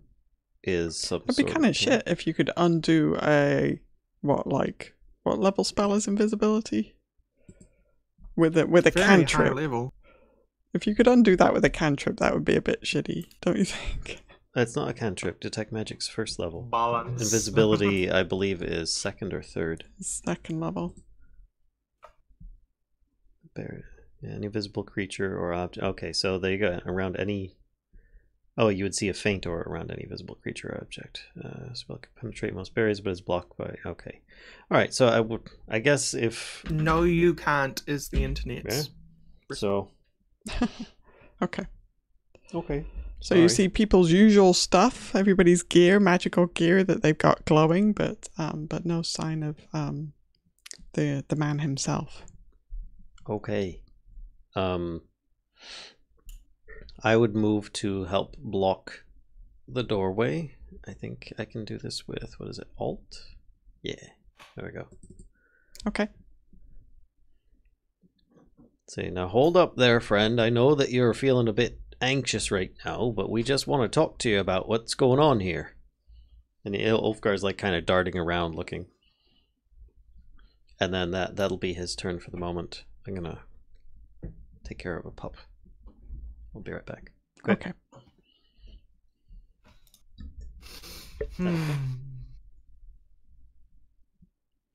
All right. Arokh, does Arokh want to do anything? Arokh is going to guard the doors for the time being. Okay. Very good. Then so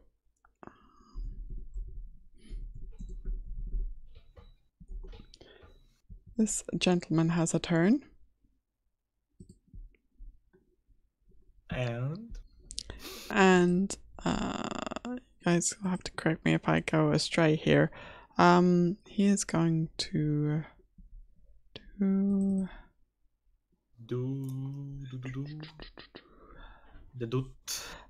he is going to Tobias, you see two streaks of here, actually let me move him to a different layer because you don't know where he is now.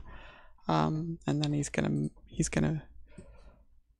something's gonna happen, and then Tobias, you see two streaks of energy whistle towards you, as he casts Magic Missile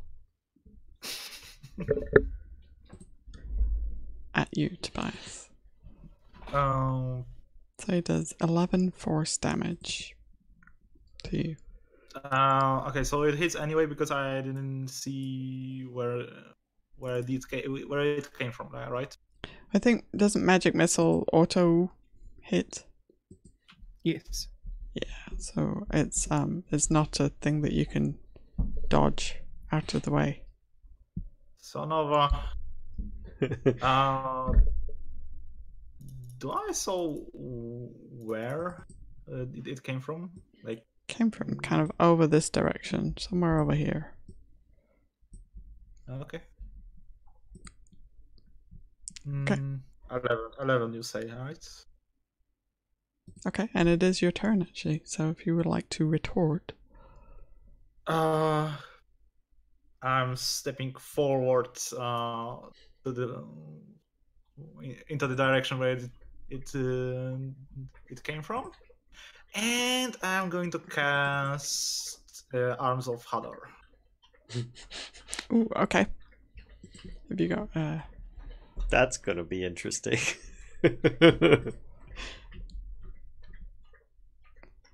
Oh, so he Where has are to you make a casting strength that? save? It's centered on him.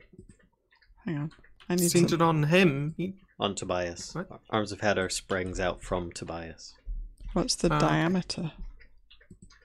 I think it was 5 feet. Hang on. Yeah, I'm Oh. pretty sure it hits all squares within 5 feet of him. Tendrils batter all creatures within creatures 10 feet of you. 10 feet from you. Oh, within 10 maybe feet. 10 feet. So, and yeah, I won't. Hang on. You're standing in the door, right? So.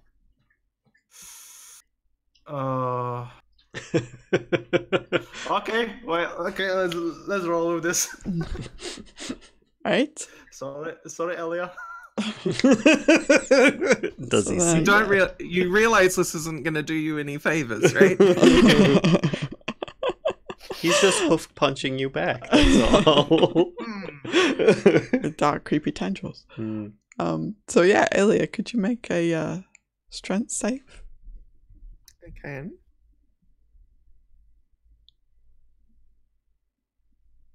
Okay. Oh, you're so screwed. And this gentleman, if he is in the range. Maybe he is. Maybe he isn't. If he is, I will do a roll by myself. And if he isn't, then you don't know.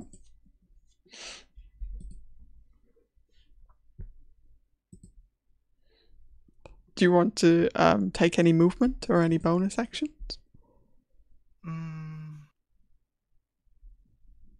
Actually, I will be standing my ground for now. Okay. All right, Kellisto. I'm actually going to head back into the pool room and pick up 2 torches Okay. and then bring them back. Okay. You bring them back into the puzzle room?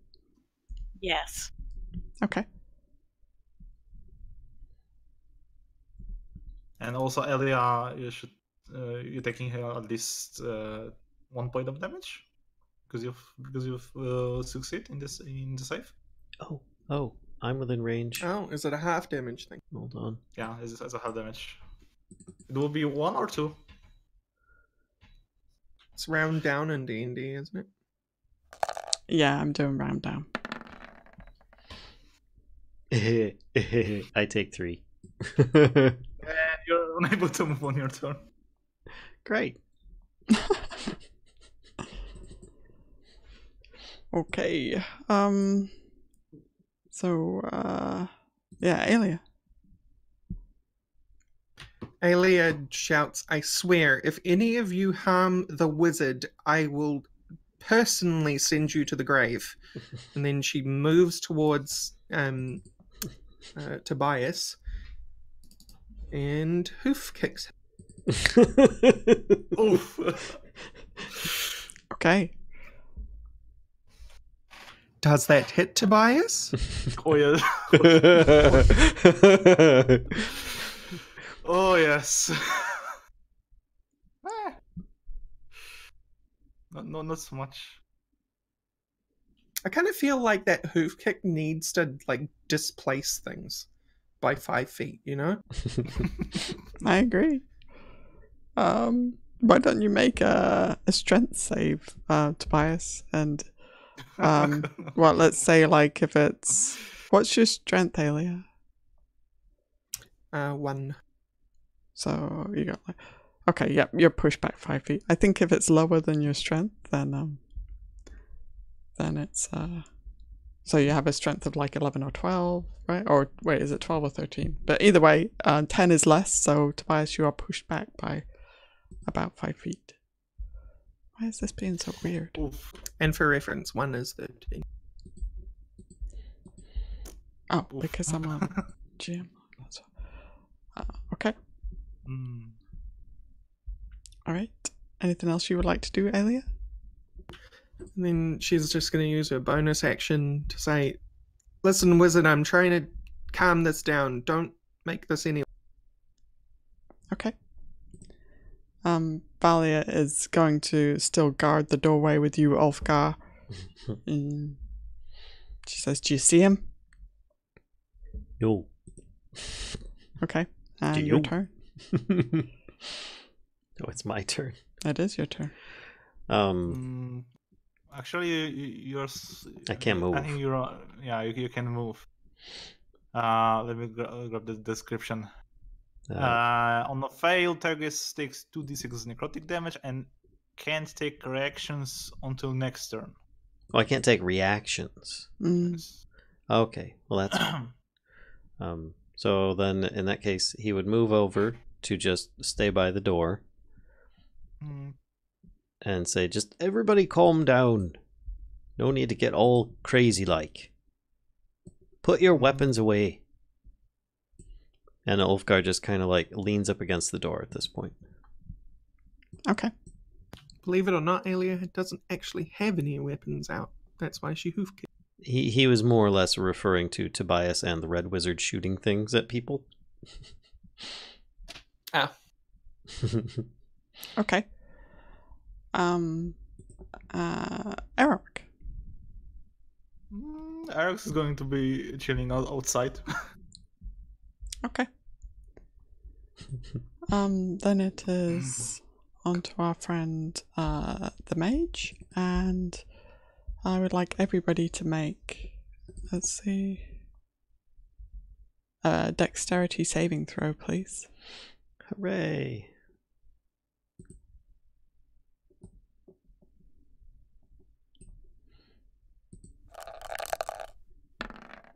Probably helps if I know his spell DC.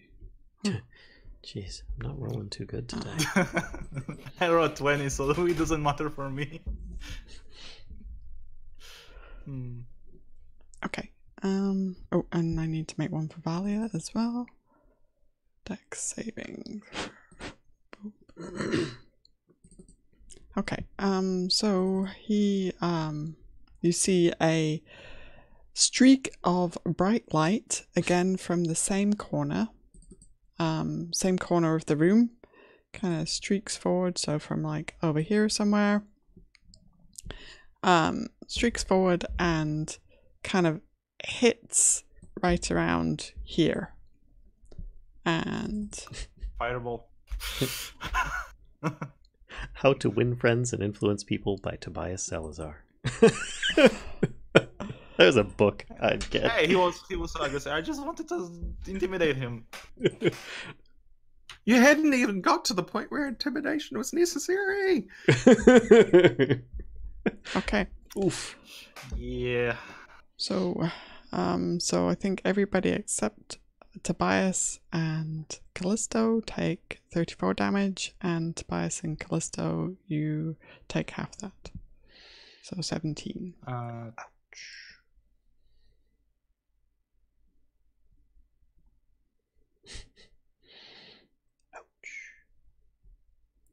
Valia needs to take Chunk O damage. Mm-hmm.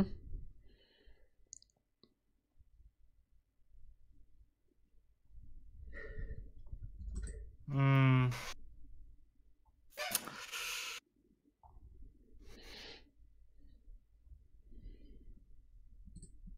And then oh, hang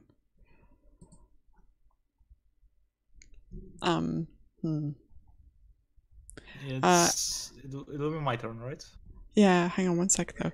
Aelia and Tobias, what is your passive perception? Oh, you know what? Well, yeah, what's your passive perception? How do I know what that is? It should say, you know, your ability score block. It should be right at the bottom of that. No, I see Right. perception. Right but- below all your skills.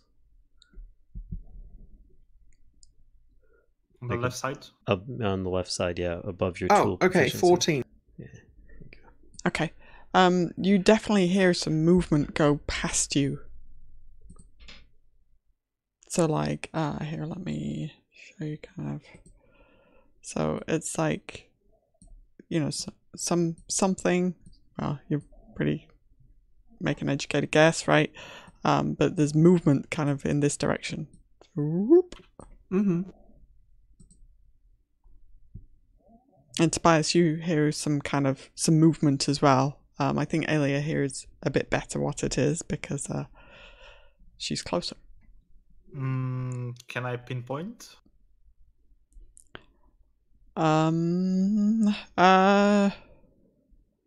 If you take some time, like during your next turn or your turn now, to kind of listen, like say you use your bonus action to listen, then you could make a perception check to see if you can figure out more precisely where they are.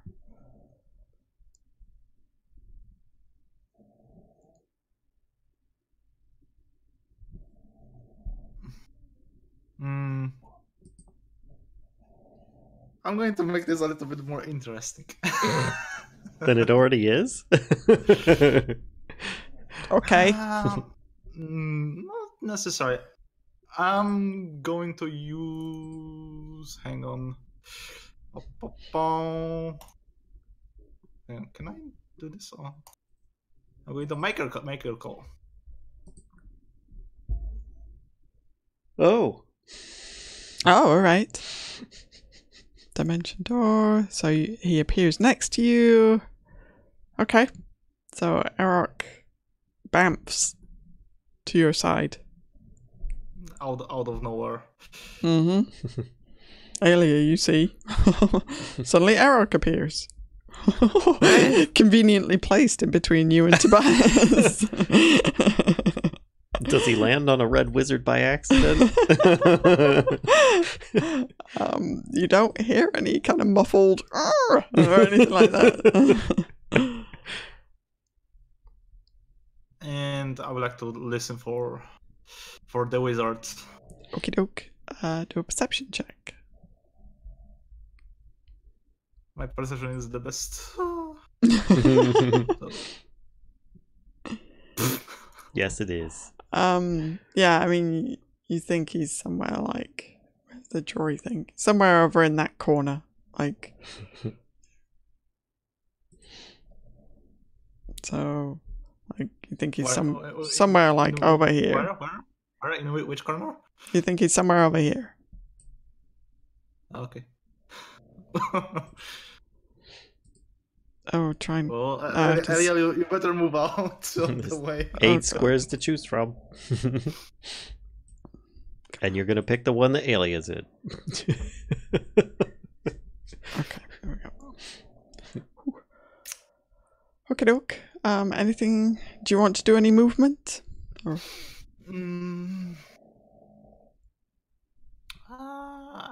Actually, no. Yeah, I wish there should be something like defensive pulse. Just to prepare for incoming damage. Okay. You can do a reaction.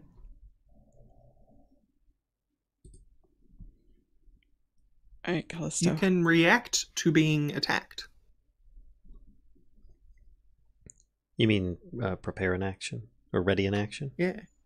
Yeah. Does your Maker's Call, does that take an action to do, or? It does say it's an action. Okay. Oh yeah, as an action, sorry. Helps if I read the stuff, huh?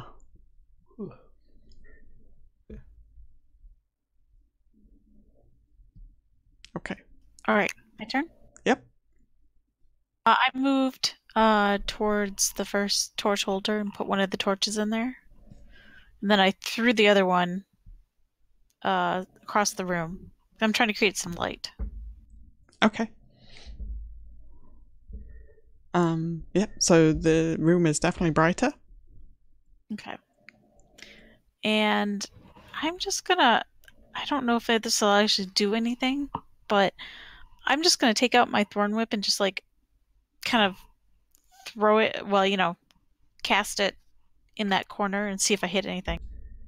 Okay. So I think you've got... Wait, is it disadvantage or... Help me out here, Val. For invisibility? Yeah. Well, it's... Okay, spoilers. It's greater invisibility. Okay.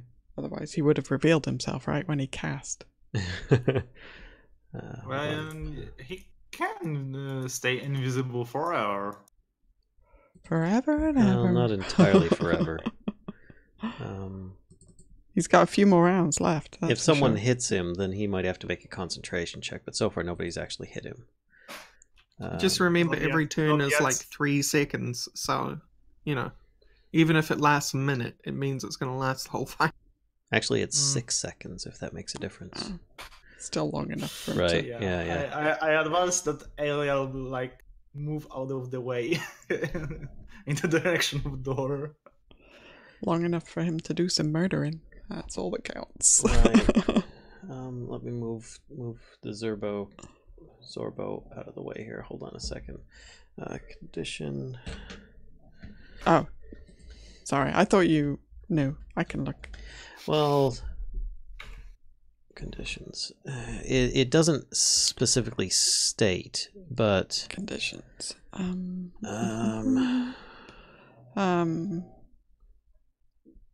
Possible to see without the aid of attack rolls have disadvantage. Okay. There you go. So, alright, so the question is, does that make contact with our magey friend? Which can you, Kellisto, can you pick a square that you are aiming at? Okay. So yes, you seem to make contact with something, and Aelia, you hear a small kind of maybe not quite so high pitched, but you hear a small kind of muffled oomph of "ow, that hurt." So yep, you do seem to have done some damage. So she actually hits with disadvantage? On that roll, yes. Okay. Sorry, just making sure. Mr. Nosy Pants. So then she feasibly... I can bring him up to me, because I can bring him up 10 feet, right? Or do I just hit him, like, you know, so he's there? I don't actually wrap it around him. But I mean, he's still there, right? You just can't see him, so, yeah. So... Well, I guess what I was thinking is if it's the whip and it wraps around him to bring him forward, we'd be able to see where he is at. And actually he needs to make, as Val said, a concentration check. Yeah, you can see the whip like wrap around something. And yes, you could pull it closer to you. So you do get kind of an idea of where he is. I don't know, does the whip stay wrapped around him though? I don't think it's grappling him, right? It's just kind of... Yeah, no, I don't think it does. It just kind of shows where he's at. But he needs to make a concentration check. So let's I won't pull him, I'll just leave him where it's at, just so that we can kind of see where he's at. Okay.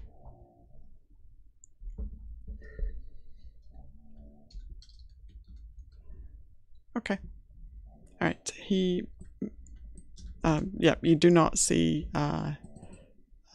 him. Just the whip wrap around him for a moment. And I yell out, "Found him!"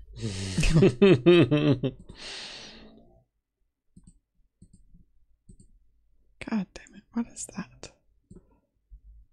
Oh, it's the stupid torch model. Hang on one sec. That torch model is actually, like, the thing for it is huge. So it makes it difficult to grab things.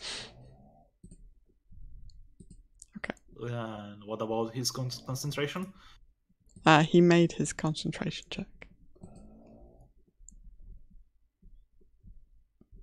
If you'll notice, he's still invisible.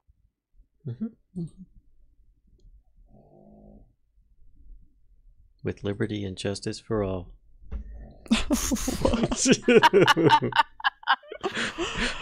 What? Okay. So Aelia. Sorry, I got a little caught up there. So he is somewhere in this square. No. Kellisto did not pull him. I thought that she did. Kellisto, did you pull him? No.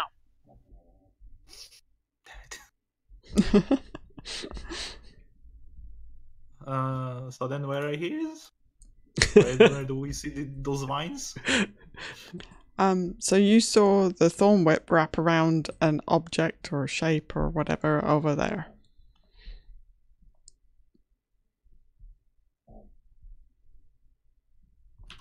Everyone good? Are we good now? Yeah, we're good. Are we good? I'm waiting for Valia to just run in and bite his head off or something. All the information get.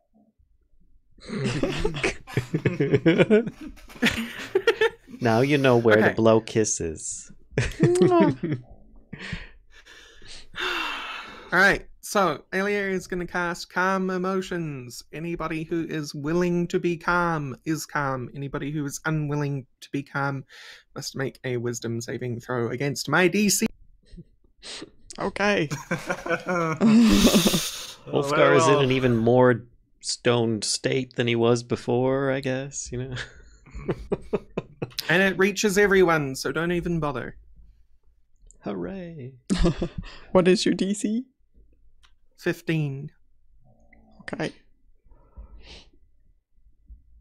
Wisdom saving throw. Yeet. Yep. Oh. Oh. He meets it. No, a charisma saving throw, my bad. Oh, a charisma. Oh, he gets even better. better. Against my DC. Yeah.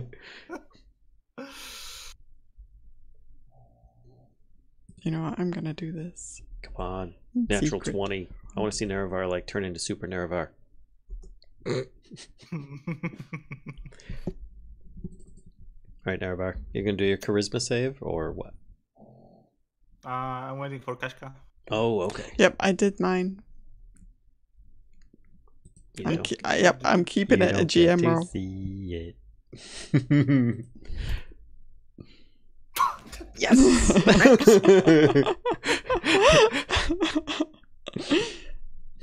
Yeah, the flame. Kellisto, do you want to be calm? Yes. Okay. Anyway, while this is being cast, Aelia's like, Kellisto, not you too. Oh, I thought. What do you mean? Because I didn't want anyone to attack the wizard. Oh. I was just trying. I wasn't trying to hurt him real hard. I was just trying to find him. Just a flesh wound. Are you over Yeah. here? Are you over here? Yeah, pretty much. And that's what I say. I'm like, I wasn't trying to hurt him. Huh? I was just, trying to find him. I mean, he did throw a fireball at me. So I imagine Tobias's demeanor noticeably changes. Because if Yeah, he's... the flame blade just fades away. There's just chatter in my hand. That sword's Okay. gotta And go, man. and Arokh wanted to be calm. Arokh was just dragged from the outside, so he's kind of confused. So he's not angry yet. Not yet. He feels danger, but he's very unsure what to expect. And what about you, Ulfgar and Valia? Oh, Ulfgar accepted the calmness. He didn't like being fireballed, but he also understands the guy seeing a whole bunch of crazy people in the room when last he knew he was probably by himself. Valia does not want to be calm, but is calm nevertheless. All right, and then so Aelia just kind of sighs and sits on the ground, feeling like she has successfully calmed everyone. She may not have. She may not have, but she thinks she did. Okay, and that's the end of my turn. Okay. Valia says he's still not allowed to leave. And she kind of barricades the door. She seems very calm now. but still stubborn. Ulfgar speaks out at this point and says, Mr. Wizard friend. Mr. Wizard. We found some of your people before, and we just wanted to help you. Please stop lighting us on fire. It hurts a lot. A lot. And he casts cure wound or healing word on himself. Okay. Arokh? Arokh is confused. What's going on? Level 2. Who are you fighting? Who are you fighting with? Whatever you are, show yourself.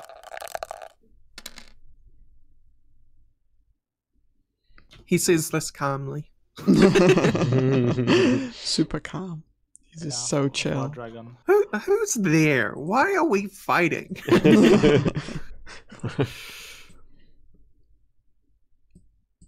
This is really weird. Oh, I see what I did. That's hilarious. That's 10. So yeah, even if you just to make sure that everyone's on the same page, even if you allowed it to happen, you're still forced to be calm for up to a minute, or until I'm hit.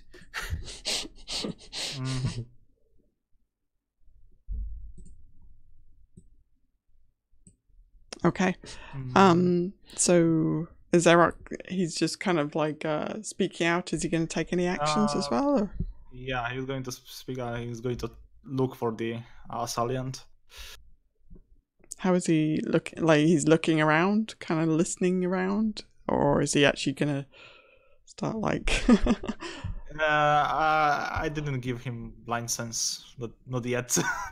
Okay. So he's going to listen for. Okay. Make a perception check. Can we find the invisible man? He is the invisible man.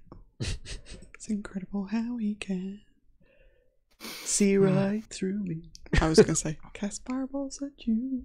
Oh, so rude. I think he noticed that those vines in the middle floating. But I think you can kind of hear him a little bit as well. He's not a particularly stealthy guy, so there seems to be some kind of movement, general movement sounds coming from over in this corner still.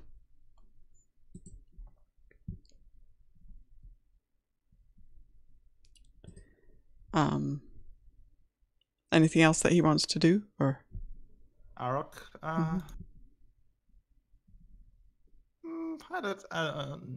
Not yet. Okay. All right. Yeah, Tobias is going to use this while to cast Cure Wounds on himself. Okay. In the meantime, Aelia, you hear movement going past you again. And wait, hang on one sec. Let me count as,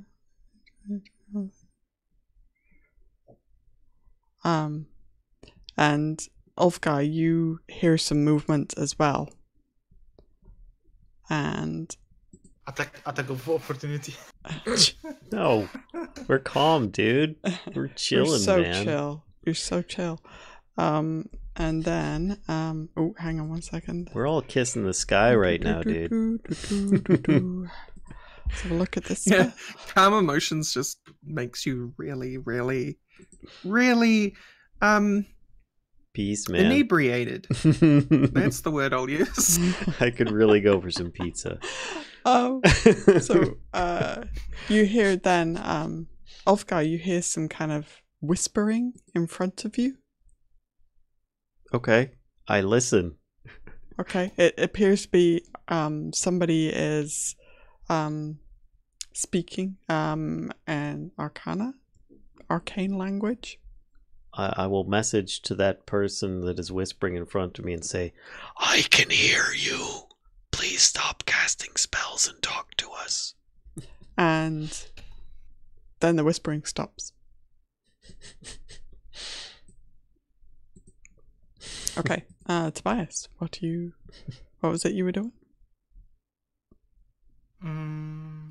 I've been casting the Cure Wounds on myself. Okay. And I already done this. Okay. Sorry, what was the next bit? The second bit of what you were doing? Cast Cure Wounds and that's all. Okay. Kellisto.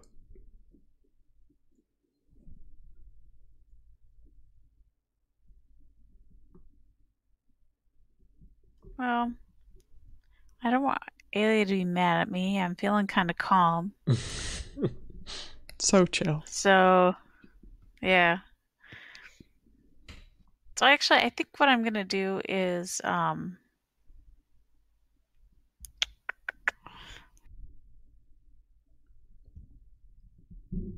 walk back over here and try to like just block this way. And pick up actually, you know what? I'm going to pick up the torch that I threw and put it back in the hole, or so that it shows up better.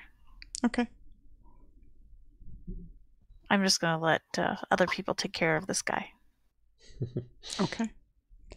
Alright, Aelia, what's your plan? Aelia is delicately touching at like singed areas of her skin, but is otherwise concentrating on her. You cut out. But is otherwise concentrating on her spell. Okay.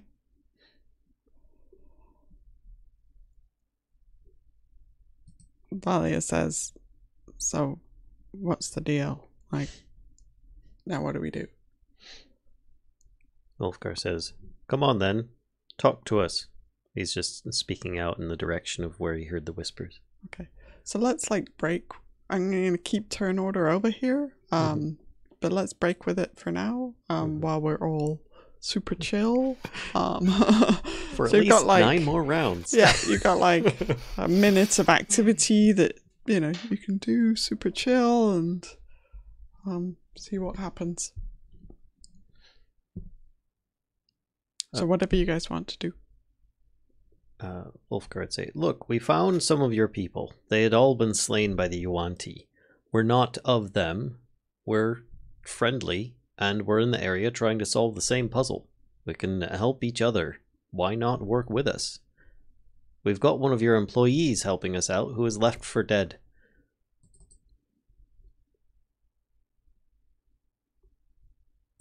I'm Ulfgar, this is Valia.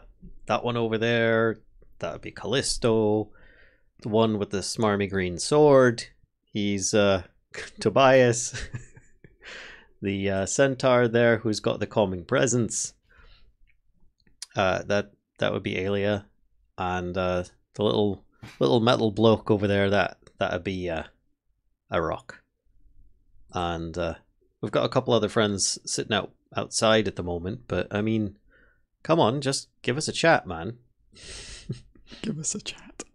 It's just gone full hippie. I'm trying to persuade him, if that makes any difference here. To Hey man, cooperate. let's just sit down and Hey man, and talk about our feelings. take a walk on the Stupid wild Centaur side. hipsters. We could hold hands and we could sing some songs. I know that you can cast spells. If you have some kind of truth spell, go ahead and cast it on me. Tell me if I'm lying. There is no response. I don't even get a persuasion roll out of that. Dang it. Ulfgar kind of shrugs and looks around the room. He got away.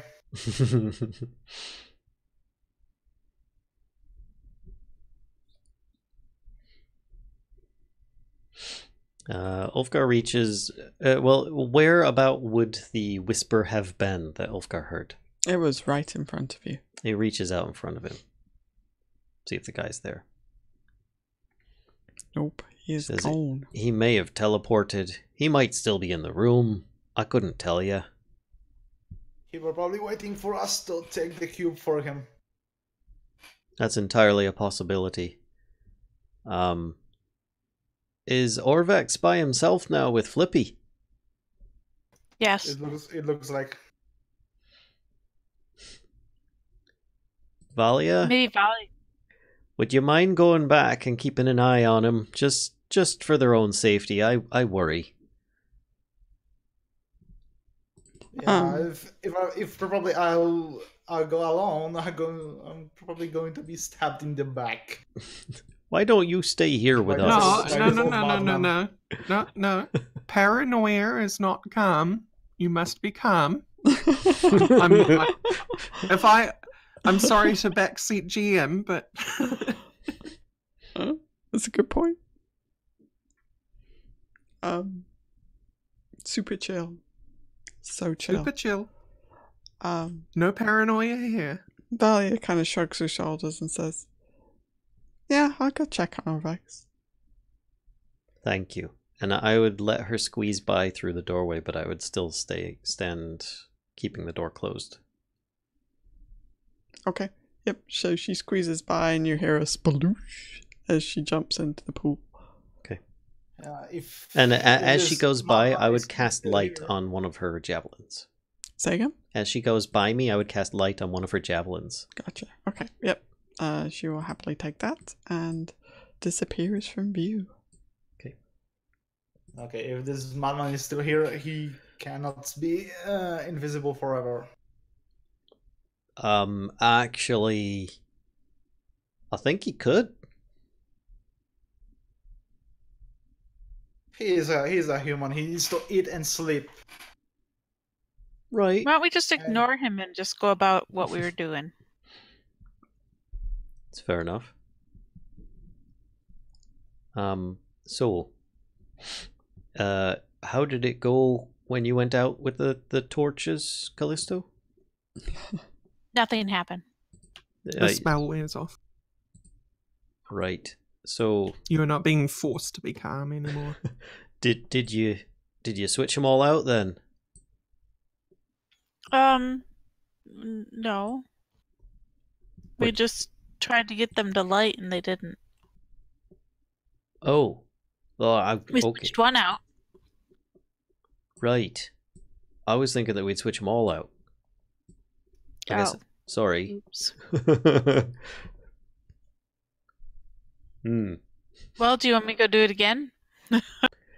Sure. I'll try sending. I don't know which direction Valia is to send a message. Just make your presence known to her if possible, and be careful. I'm worried this guy's going to start going a bit nuts on us if we. Oi, and Ulfgar let her slide by if she tries to go past. Well, I collect the. Yeah, the last torch. Well, I brought two back, so I have to get those and take those with me. All right. So Ulfgar would say, all right, well, Valia's got a light source with her. So...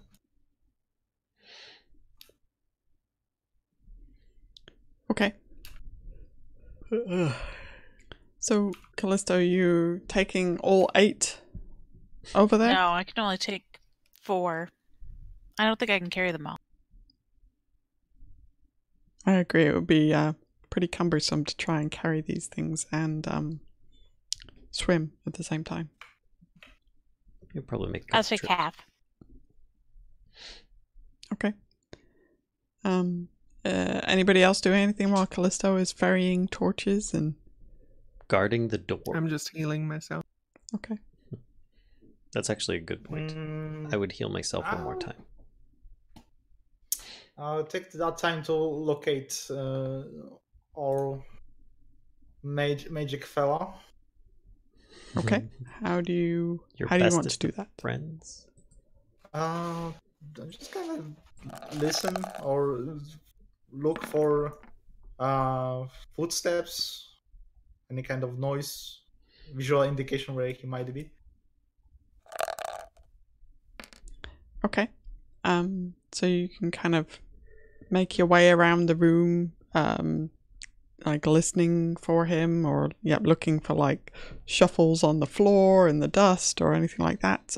So make a perception. Correct. Make a perception check. Perception. Actually, make a couple for. That was for Tobias. So, Okay. Right. yeah, that wasn't Arokh, that was Tobias. Okay. I didn't switch the chat, so. So you feel like actually, you do a pretty thorough kind of sweep of the room, like very carefully listening, and you don't hear or see any sign of him. How about Arokh? Sure. I mean, Arokh can do the same as well.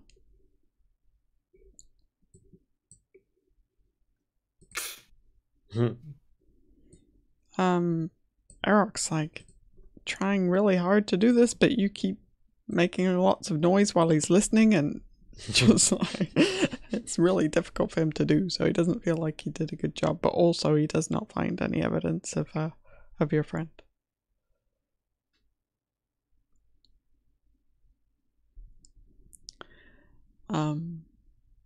So Kellisto, you're gonna start kind of putting torches back in the brackets, in the wall brackets. Yes. Okay. I put the 4 in the first 4 slots, Okay. and then I'll go back and get the others. Okay. As you are on your way back,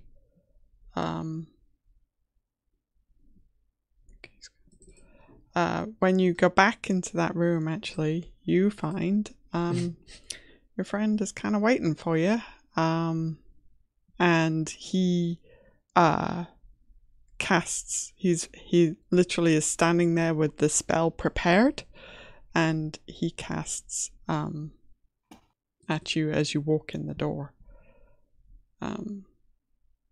So he is going to use see, he's gonna magic missile you. What a dick. Just FYI, I accidentally deleted myself. Oh. No worries. I will bring you back.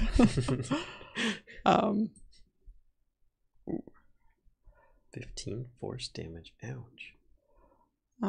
He was kind of hoping it would do more.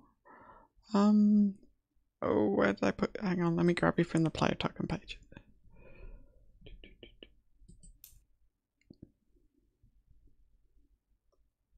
So, which one of these numbers am I supposed to? Both together. Yeah. Oh, so it doesn't matter what my armor class is? No, its magic missile will automatically hit.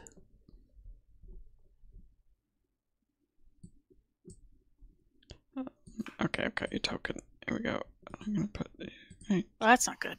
Mm-mm. There you go. Thank you. No problem. Oh, we need your... Well, we can get to that in a moment. Well, do you want to... Could you roll initiative again? Because it removed your initiative when you... Yes, I was 11, by the way. Oh, okay. Oh, and I am again. I just don't understand how he possibly could sneak behind Ulfgar. We didn't hear the doors opening. He's a magic user. He knows lots of magics. Yes, all the he could blink. He could blink through walls. He has greater invisibility. That's like, what? Level 5? 6? It's pretty good. He's a wizard. He has some pretty serious spells, yeah.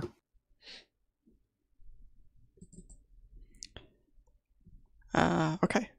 So Kellisto, do you want to let's move it so that we've got this? Okay. Do you want to retort, or what is your reaction, I guess, to... No, I totally want to. Yes. Aelia's not here to see me. Where is Valia anyway? You can't see her. Okay. How would you know where she was? Okay. If you can give me a reason why you know where she is, I'll show you where she is. I put a homing beacon on her butt. Bleep, bleep, bleep, bleep. Actually, you can't. I'll just go ahead and try to use my my thorn whip again. Okay.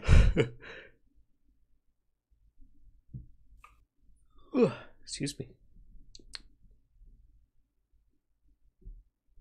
That definitely hits him. Okay. You pulling him into the water. And Yeah. I'll shout for Valia. Okay. Are you pulling him? Or Yeah, actually, I'm gonna try to pull him into the water.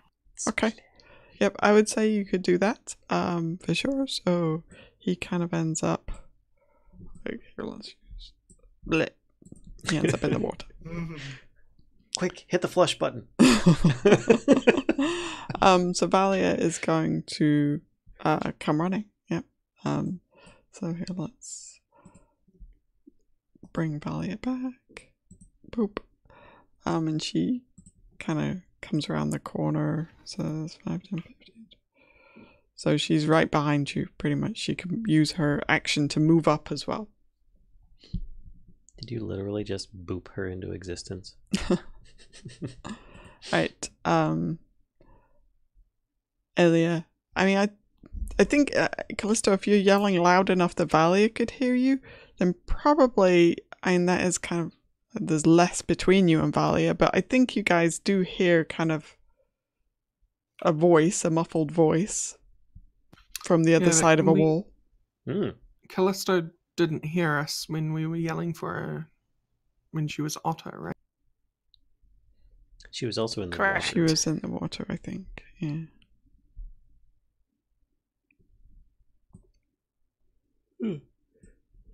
Well, Wait, excuse me. does anybody have a passive perception? I think Ulfgar, you have a passive perception greater than 18. Oh, greater than 15, don't you? Yes. It So is you might hear Kellisto, like just a very faint kind of voice, muffled voice, but maybe others don't. Would I be able to discern that it was her, perhaps?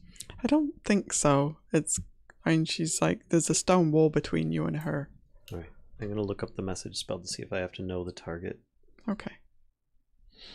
Right. If I don't notice anything, I won't do anything. Okay. No, I think it's a fair point. But Valia will, Kellisto, if you allow her, kind of rush past you, and she's going to use her javelin to attack this dude. She hits with the javelin. I just have to be familiar with the target. And does another 5 points of damage. And know it's beyond the barrier. So I would cast Magic Whisper and say, "Are you okay? Who is this?" And I'd point towards where I think I heard it. And if it goes through more than a foot of stone, it won't work. Oh.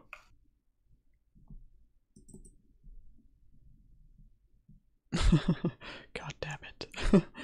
I think those... about those...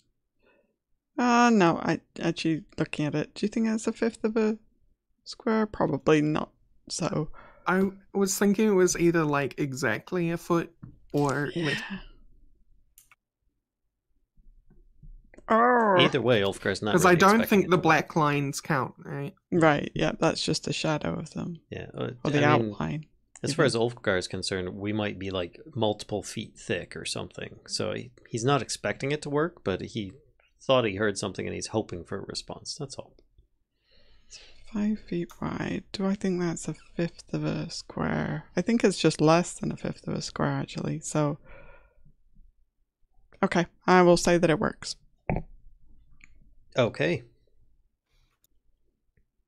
Where are you? I mean, I kind of pointed in the direction that I think I heard the sound. well, it's difficult to say, right? Like, Right. Well, there you go. It's actually 0.9. Way to go! zoom measure. way in, and then I mean, that's kind of tricky to say, right? It's a muffled voice behind a wall, so there's no real pinpoint of where it's going. Exactly. So how are you going to decide where to point your message? How am I able to just where I think I might have heard the sound? I mean, I'm just kind of judging as best I can. That's all. I don't expect to be accurate or, like I said, to get a response. I'm just, was that you? Who is this? You know, what's going on? You know, type stuff. And he's just saying that. All right, let's give you a third of a chance, right? So Okay. So we'll do a D100, and if it's 33 or less, then Kellisto receives the message. Okay. Okay. So nope. Okay. Maybe Vash receives it. Screw you. You mean Mr. Wizard? Mr. Wizard, right. Okay, so Valia has, and actually doesn't she gets multiple attacks, right? Valia gets 2 attacks. She actually might get 3 if she uses her offhand as well.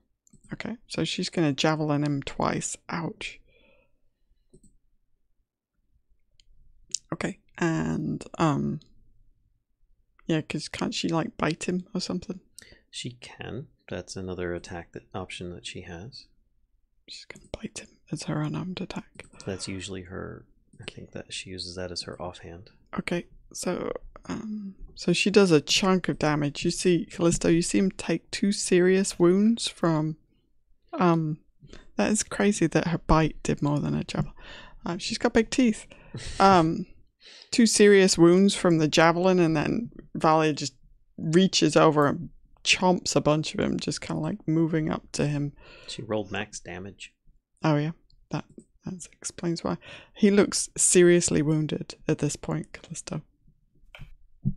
I will grab him and see if we can haul him out of the pool. Well, he is gonna take it because he hasn't had a turn yet, right? He did magic missile. You did Thorn Whip. Valia attacked, so he gets a turn now. Okay. He's like, it's my turn, damn it. Oh, not your turn. You're wounded. So he casts. He starts. You can hear arcane language as well. He's casting again, and he disappears. He bamps from in front of you. And GM, yes? I'm sorry, but to keep everyone honest, does that spell require gestures? Wait, you cut out at the last word. Sorry. Does that spell require gestures? No, it does not. Because he's swimming. No, it is verbal only. It requires the doggy paddle for the gesture. If he's underwater, I don't think he will be able to cast the spell. Sure you can. Who said he's underwater? He's on top of the water. So, he's swimming. Ulfgar, a very soggy wizard, appears in front of you. That is both of those levels used. Okay. And heavily wounded. Yes, and he is bleeding. He looks like he's got a chomp taken out of him, and he's he's very soggy. Is it my turn? Let's see. It was his turn. I realize you're just describing what's going on. Yep. No, I think maybe we move back into turn order now. So no, I guess. Well, Tobias would be the next to go if we're back in turn order. Well, you only said that I was the one that saw it. Did anybody else see? I guess is the appropriate thing. Or hear, or I don't know. I mean, I think Tobias and Arokh were looking around the room. Is there a light source in this room right now? If the light has gone out on... I took the torches. Yeah, so I don't think there is. And Valia has a lit up javelin right now. Okay. Can you do me a favor? When whoever has the lights, like Ulfgar's light spell, can you put a little doodad on your... You know how you can add effects to your token? Like currently it's Valia. Yeah, Valia has it. Oh, Valia has it. Okay. Yep. Alright, I will add it to Valia. That'd be super helpful. It's just impossible to... Oh, except he's not dead. Sorry, he's not dead. Let me put that on Valia. Give it a round. Hey now. We shall see. Boop. There you go. Valia has the light source. Okay. So no, you guys are in darkness at the moment. I think that when Valia just go to replace the torches, I think I try to light my own. Okay. So, all right. So you have a torch out at the moment. Mm-hmm. So I think you hear kind of some movement from over by Ulfgar, but I mean, you know, Ulfgar is guarding the door. You were searching the room, so I don't know. Can you give me a reason why you would notice him? I guess. I think I heard the hustle. The noise that Ulfgar was making. Okay. Ulfgar makes a hustle noise. Makes a hustle noise. All right. Doing So yeah, you hustle. do see that mage. Heavily wounded, dripping on the floor.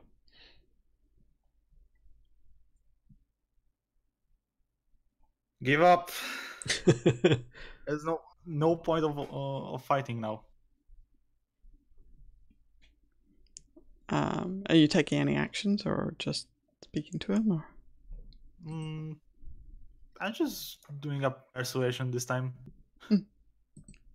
Okay.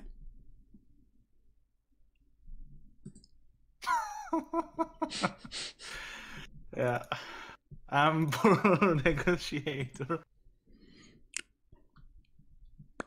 He's not convinced, it seems. All right. Anything else you want to do?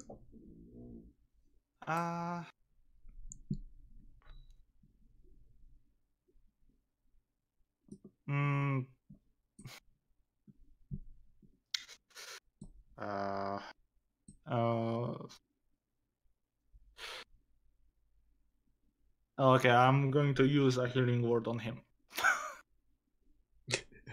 Okay. Something that is kind of not in not in the best shape. Okay.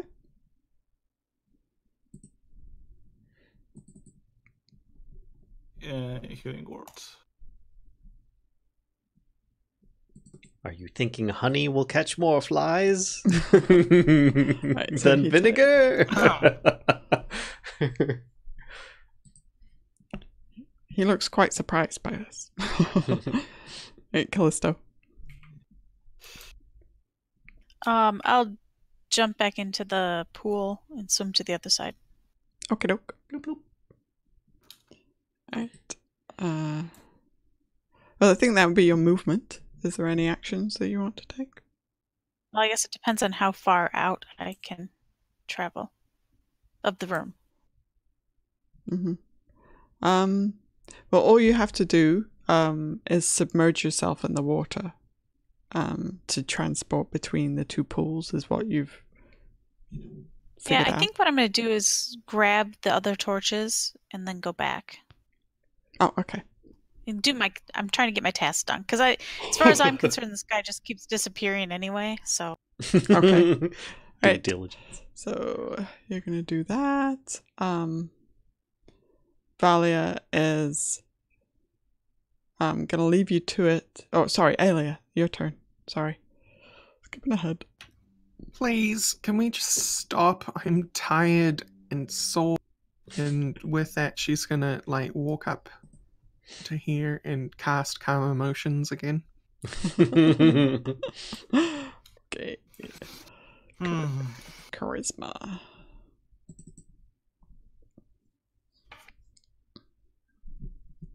He is veiled. He is super chill. Yeah. Okay. Great. Valia. That's all I was doing. Okay. Valia goes through the pool and says to you, Ulfgar, she starts talking to you and then she sees The door is closed at the moment, and I'm on the other side of it. Oh, the door is holding the door closed. Remember? Okay. Sorry, people have been coming and going through it, so I figured it was open. No. Alright, well, she opens it. Sorry. So I would be holding the door, and then I realizing that the guy is in front of me, I would let her come through. Okay. Sorry. Alright, so she opens the door, and starts to ask you if you've seen him, and then sees that he's standing there, and pushes past you to attack him again. Doggone it, Valia. So she is going to do the same thing. Stab at him twice with the javelin. Darn her and her super movement. That immediately breaks Calm Emotions, by the way. Oh, when he's attacked. Okay. Yeah.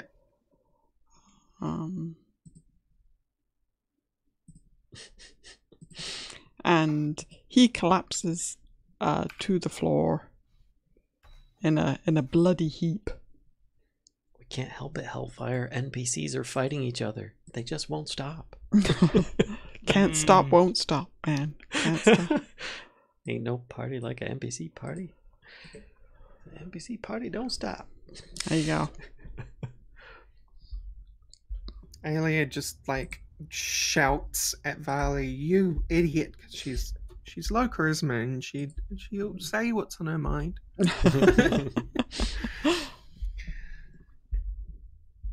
And then she will go up to our dead friend and start doing a very long incantation. Okay. Wait, whose turn is it? It's actually your turn if we're staying in turn order. Okay. Are we staying in turn order? Is He's there any dead. point? Right. I mean, there's no kind of at the moment there's no combat going on. So, Right. So I mean, Ulfgar instantly would have tried casting a healing word at him to try and, in case he was just downed and not killed. Okay. Are you And- gonna and medicine call- check him or anything first, or you just? I mean, you're saying in case he was downed or killed, but how do you know that? If he drops, Okay. he casts. Okay. Yeah. I mean, he drops. So Okay. So he drops in a very bloody heap. Okay. And he would also swear at Valia and kind of like shove her to the side a little bit as he's trying to get to the guy. She'll say he was still trying to kill us. Maybe read the room first, Valia. She says. And let me... Since when have I done that? Obviously, I don't know if this works, but I'm still going to roll the stuff for it. So it's just a level 1. He might receive 7 healing. I don't know.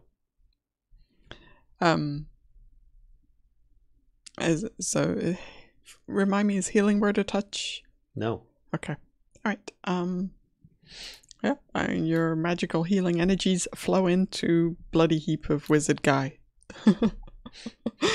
Is he less bloody heap of wizard guy, or is he? He's still bloody heap of wizard guy. Okay, so it had no effect. Correct. Okay. Okay. Arokh? Oh, well, we're breaking turn order, right? So you guys can just... Yeah, we're breaking turn order, so there's no point in it. Yeah.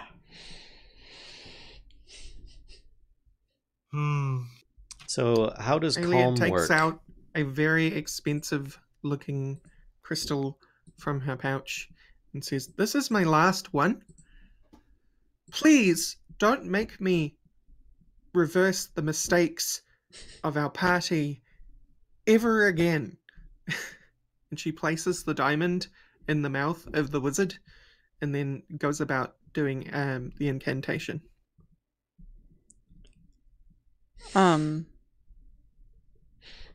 Valia will try to interrupt you.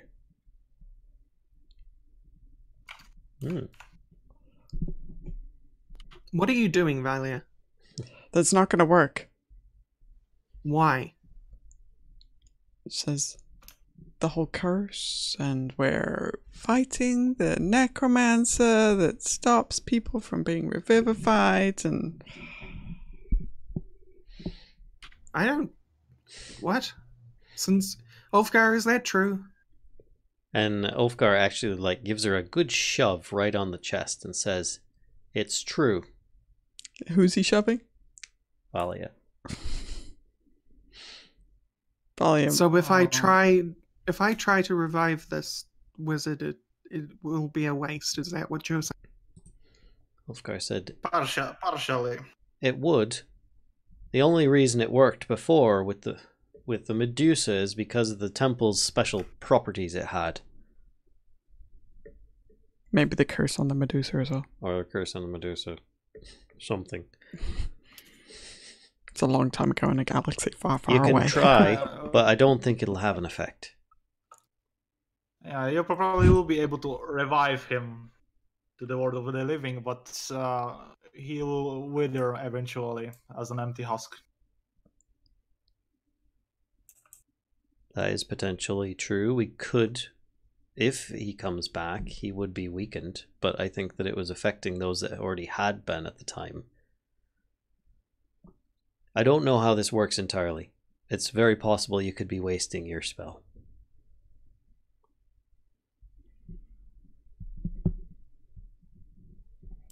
Valia says... Aelia just she's closes her eyes and looks down at the floor and just lets out this massive sigh and says, "This wizard could have literally all the answers we need." Valia says, So he also could have literally killed us all if he kept going. he wasn't going, though, Valia. You burst into the room, assumed he was still going to attack you, and attacked him first. She says, he just attacked Kellisto with no provocation, as far as I'm aware. If only she were here to speak to it, she could confirm this. But the next thing, I was talking to Orvex about some shit with the older Muin carving and blah blah blah. Next thing I know, Kellisto is calling out for help, and I run to her aid, and he is standing there. Oh, well, by that point he was in the water, but he had clearly cast spells on our friend Kellisto.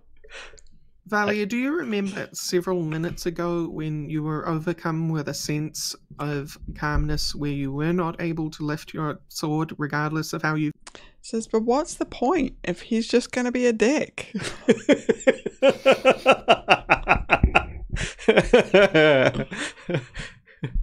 Well, let me tell you something about being calm. When you're calm, you generally aren't a dick.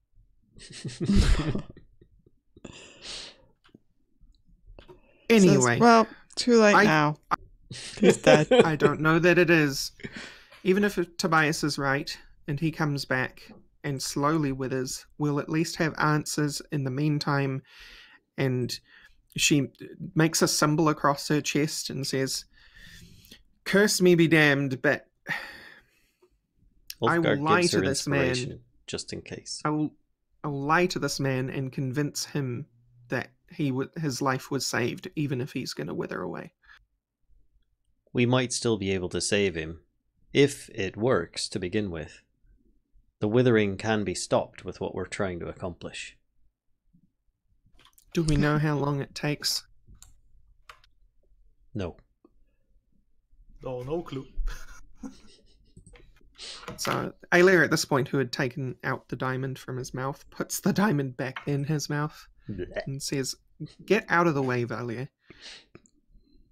She says, "Hey, I was just trying to save you a diamond, but, you know, if you want to spend the diamonds." She says, "Personally, I think our time is better spent trying to solve this damn puzzle. We need to get this moving." She says, "Well, this dickhead, you know, has been dispatched. There are quite a few other people out there who are innocents who are dying." She says, "But, you know, maybe if you had whatever been you feel like listening- about this guy's life," she says, "it's up to you. You prefer this guy Well, maybe, over, you know." Valia.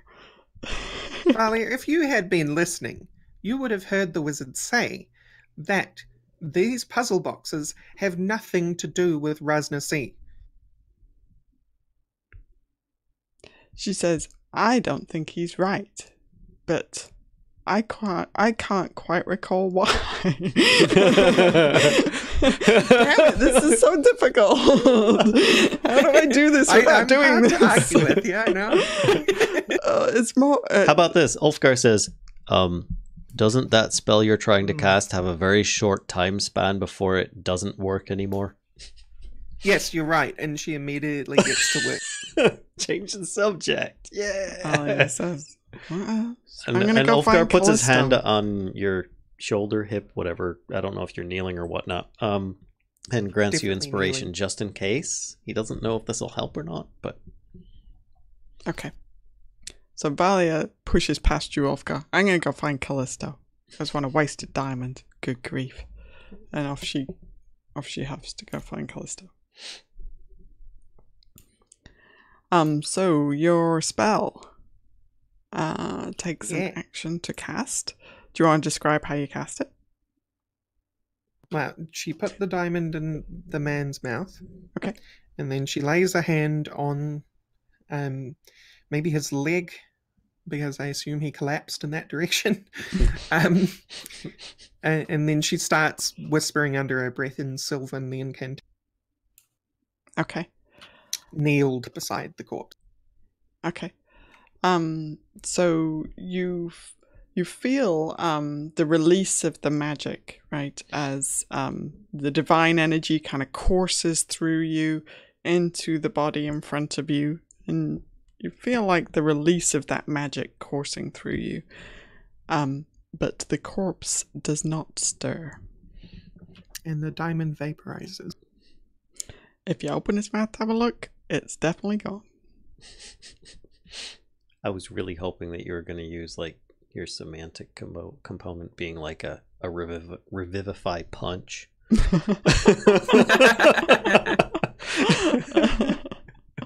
No, she, despite her brash attitude, she's pretty gentle in terms of like semantics, and she wouldn't have calm emotions if she was always as brash.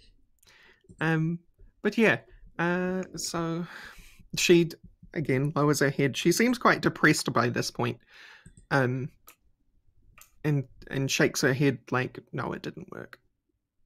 She doesn't speak those words, but that's what you get from her.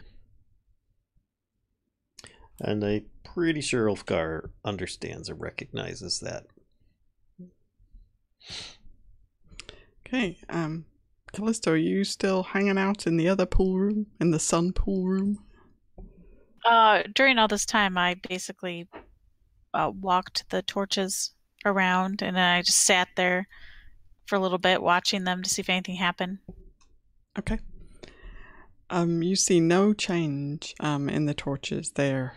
They just slowly drip on the floor. Okay. And after a little while, if you kind of don't, if you're not coming back yet, Valia will join you and say, well, that dude's dead, but they're busy trying to bring it back to life again. I kind of groan. Oh, and I cast Healing Word on myself, too. Okay. I should probably do that. Okay.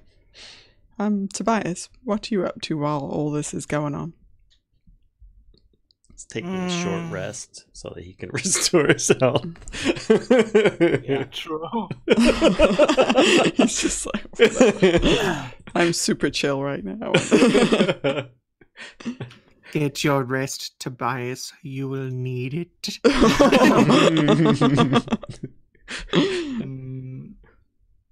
I just kind of sat next to a wall, still with shatter in my hands, Licking the sword. and I just whisper, "It is your fault."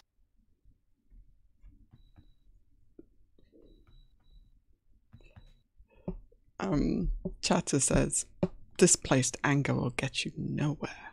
He says, that kill should have been ours.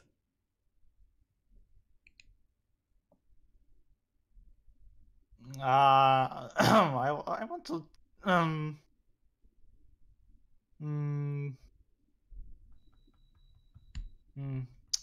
hang on, my English is failing me. Sorry. No worries, no worries. I kind of want to resist this, those words. You want, like, wait, like, resist them, like, I guess I'm not sure what you mean, I'm sorry. I just want to ignore him. Oh, okay, Like, okay. Whatsoever. Okay. He says, you can ignore me all you want, but you know we are stronger together.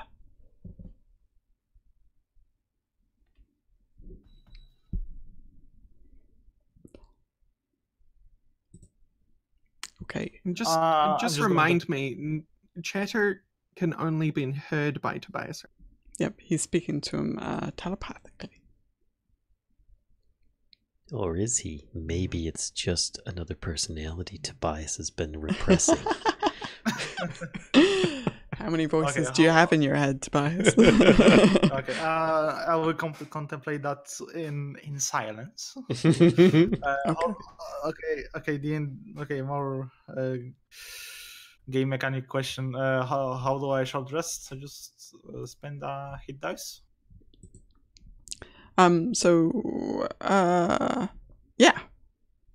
You do whatever your hit die is. If it's 1d6, you add in your Constitution modifier, and you can do that one at a time. So you can do 1d6 plus con, and then if that doesn't heal you enough, you can do another 1d6 plus con, and so on until you get to the point that you either run out of hit die or you're healed. Okay, that was one. That was one.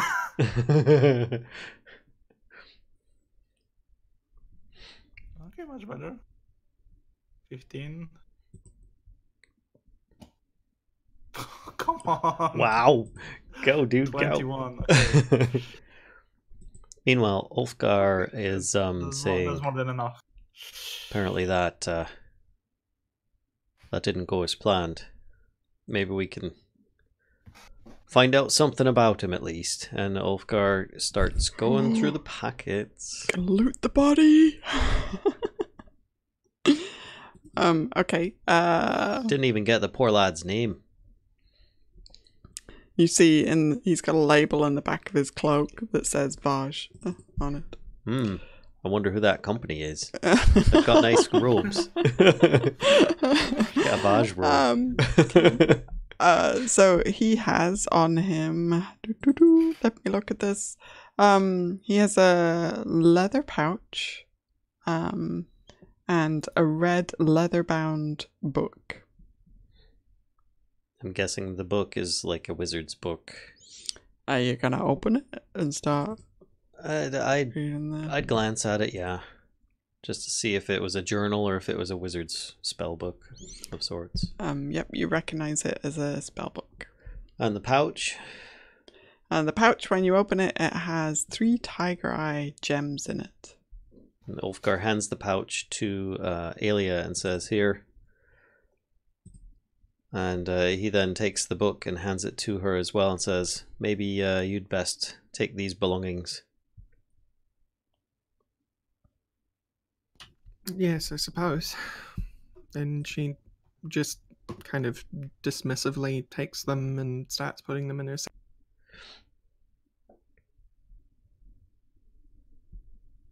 Okay. And Ulfgar lays the body out, so it's a little bit more peaceful like. So over to Valia and Kellisto. Kellisto, Valia says to you, "This doesn't look like it's working. These things are just sitting in these brackets dripping on the floor." Yeah. Why don't you stay here and watch them, and I'll go tell Ulfgar. See if he has another brilliant idea. She rolls her eyes, the biggest lizard eye roll ever. You're asking the guy with like the lowest intelligence score in the party if he can figure out a puzzle. This is great. I jump in the pool and then go to the other side and come back up. And I'm like, Ulfgar, is anything working? Because nothing's working over there. And Ulfgar says, Look at the guy on the floor, and I'm like, oh. Anyway, is anything working? Well, Ulfgar looks up at you and says, "Are you all right?" Yeah, I'm fine. This guy, he kind of like ambushed me. Yeah, But Valia came. I think he might have had a touch of the fever. We're all mad here. Or he could have just been a jerk. Well, one way or t'other, he's been put to rest. Did you light the torches?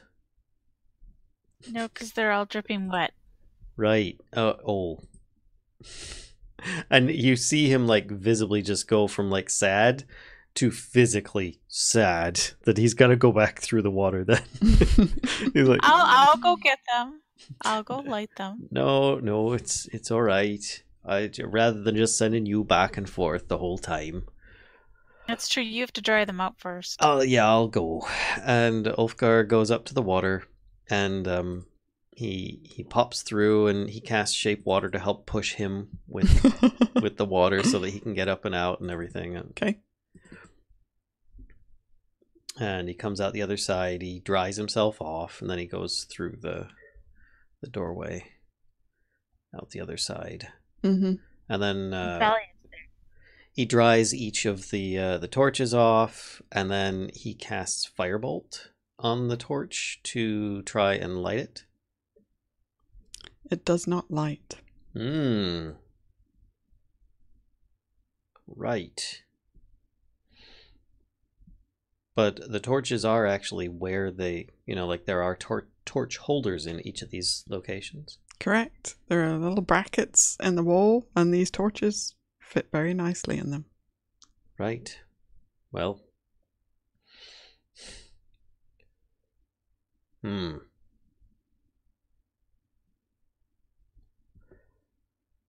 Ulfgar grabs what torches he can, and we'll take them back through with him to the other side again. Okay.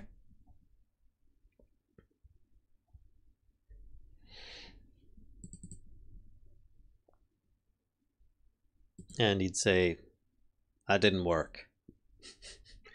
They fit perfectly, they look right, but I couldn't get them to light. Even when I used fire on them, they just wouldn't catch. It's like they're made of steel or something." Well, they only seem to light up in the big room. Aye. What happens if you put a regular torch in one of the spots in the puzzle room? I don't know. I go try it. Wait, what I was it? take a torch. A regular torch. Yeah. I know you- they didn't light when Mm-hmm. that we tried. Mm-hmm. Do you have a torch? No, Valia does. Oh. She's on the other side. Oh, she's right here. Oh, did she come back with you? She's right next to me right now. See? I'm poking her.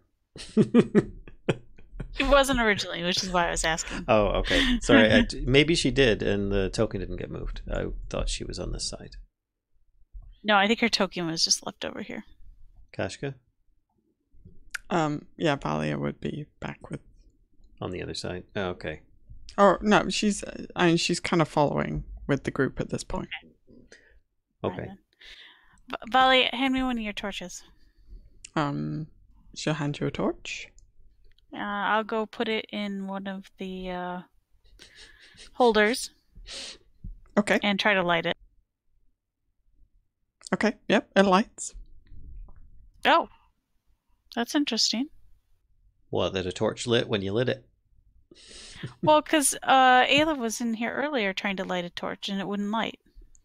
Well, no, she just held it up and it didn't light like the other magical ones did when you walked in the room. Oh, I thought she was trying to actually light it. Okay, well, they work fine. I've got nothing. And Ulfgar just sits down and says, I'm taking a breather. Maybe it'll come to me once I've had a rest.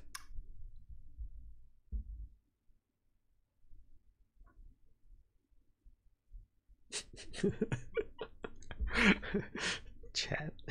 Distinct lack of torches. I'm going to walk over to what the this pedestal. adventure needs is more torches. Yeah. Careful.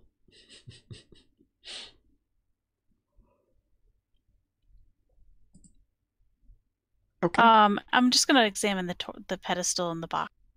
Okay. So without touching it. Yeah, no worries. So the pedestal is very similar to some of the others that you've seen, just a stone construction, kind of circular pedestal, with a smaller square part on top, and you can see the where is the thing? The puzzle cube is just kind of sitting right on top there. Here, I can even show you what it looks like, because you can look at it without touching it, right? So, no touchy. It looks... I mean, you're going to be shocked what it looks like. A square on a pedestal. Oh. It's got a little bear on it with sharp claws. Ulfgar says, want me to lift it off there? I could try with my, with some magic. Yeah, might as well try it. I mean, what's the worst that could possibly happen? Oh, God. All the gods could come down and smite us. Says, here, take a step back then.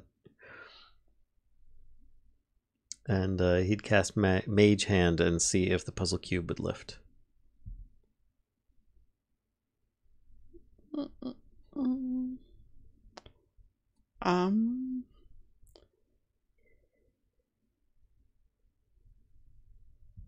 on 1 second. The puzzle cube does lift. He looks suspicious.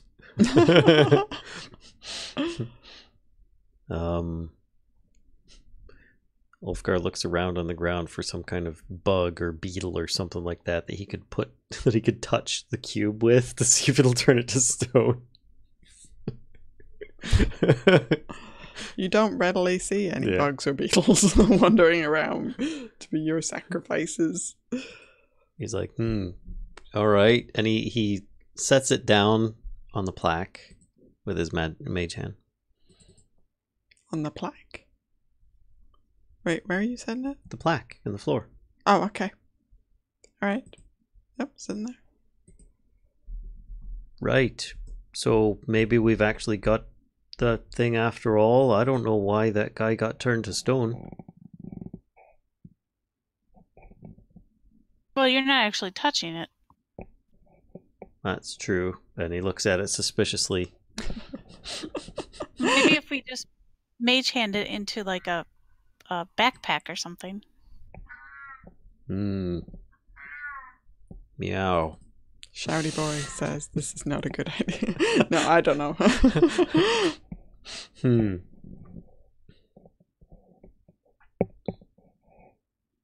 Let's see what kind of items I've got. If I have some kind of bag or sack or something besides just my backpack. All right, I've got a pouch of jewelry. Ulfgar would say, all right, here. And he takes out the heart-shaped amulet and says, hold out your hand. And he puts the amulet in Kellisto's hand. Says, should something go wrong, you'll need to concentrate and use this on me, okay? Okay. You can. I think you can pick this with mage hand. I did. Yeah. Just give me a bag and I'll hold the bag. Oh, You keep the heart. That's what Ulfgar is doing. Is he's taking Keep the heart. Okay. I'll take the bag, and you mage hand it into the bag. All right. So Ulfgar empties out the stuff out of the pouch into his hand, and he puts it in like with some of the coin that he has in his coin pouch, and then he tries to hand the little pouch to Kellisto. Hopefully, the pouch is big enough for a puzzle cube. I can't remember how big puzzle cubes are.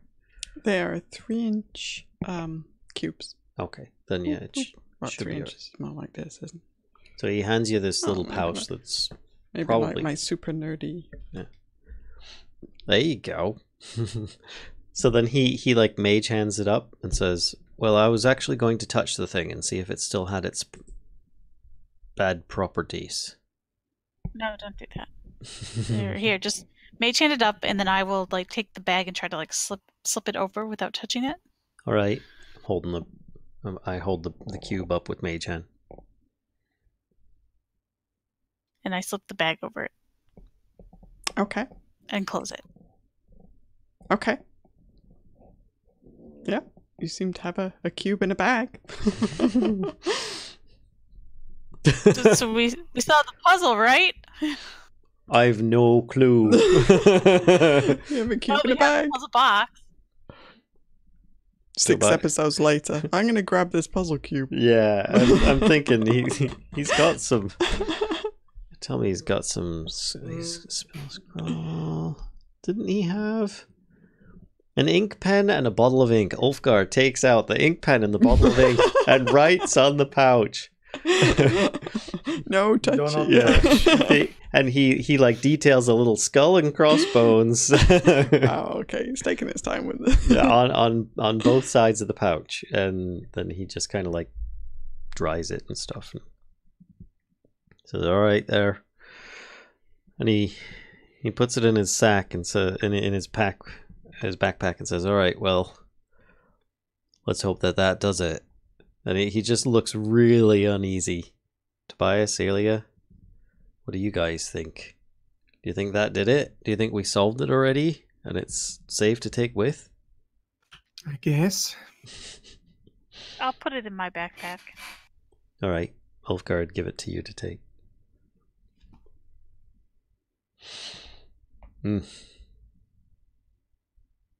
I can't help but feel that something's wrong.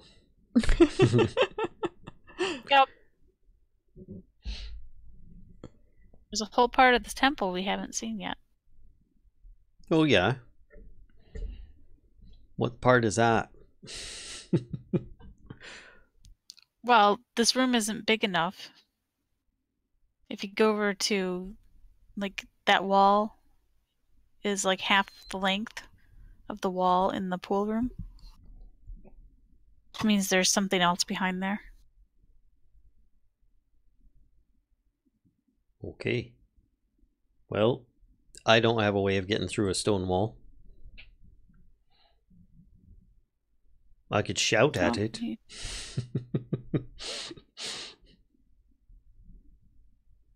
Does that help? Makes me feel better.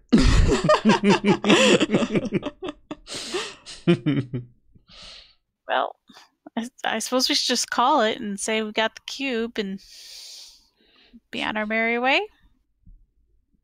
Sure. I suppose if there's a slot that we need to put it in, one of us will have to mage hand it in place or use alternate means. Just for safety's sake. Oh, let's hope you don't have to do that in a hurry. Yeah, right. I'd love to see what happens when you finally give that over to a red wizard. Maybe that's the trick. Somebody says, catch. Hand over your puzzle boxes. Give them that one first. And make sure you dump it out the bag. Big evil villain guy right at the end boss dude. Catch this. Maybe we've got this magic stone turning device and don't know it now. Maybe it'll do nothing. Right. Or maybe we actually solve the Only quest you and instead can- we just hit somebody with a piece of stone. Piss him off even more. So you guys aren't going to do anything about the well, anyway. What do you want to do? You've now got a puzzle cube in a bag that says "Do not touch," has skull and crossbones on About the what, GM? it. Kellisto knows. You do? Yup. Oh, yes. Are we going to do anything about the missing part of this building? I don't know. Let me think about it for a second. Did I Well, see can I any go- doors when I walked around the building that led into other You sections? did not. No. Okay, I I'm don't gonna know. investigate the wall. I don't know of any area. open areas on the outside. Okay. Not that I searched the wall for doors, but I didn't see any outside. Make an investigation check along. Let's do it by room, right? So if you want to make an investigation check in this puzzle room here, the thing that you have dubbed the puzzle room that might not actually be the puzzle room at all. Okay.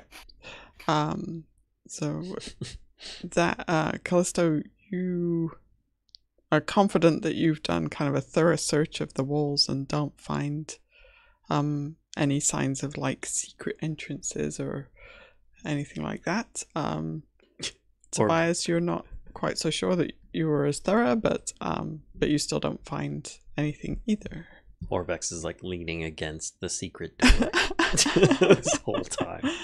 Alright, so you're gonna do another investigation in the moon Yes. moon pool room. Okay. Can you make another check for me? Stairs? What? There's no stairs. Stairs. Data is falling.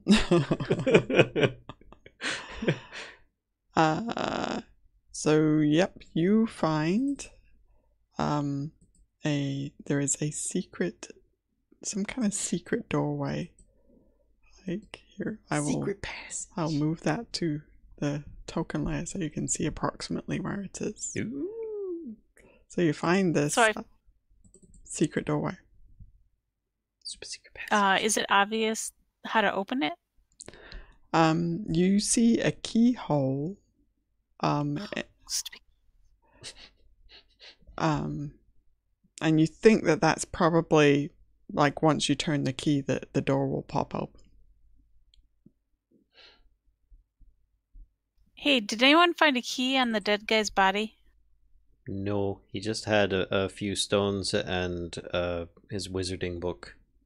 So, Aelia, when Kellisto says that, you remember when you were studying the wall reliefs in this moon pool room, that there was part of the relief, and it was kind of odd, right? Because you've got these day-to-day chores, like harvesting wheat, milling the wheat into flour, milking the cow, you've got this day-to-day stuff, and then there was one bit of the relief that struck you as slightly odd because it was somebody making keys.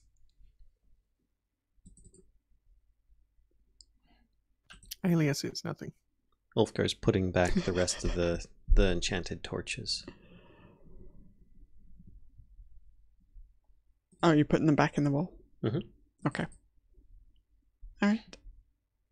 Well, I'll still continue like searching around to see if there's keys.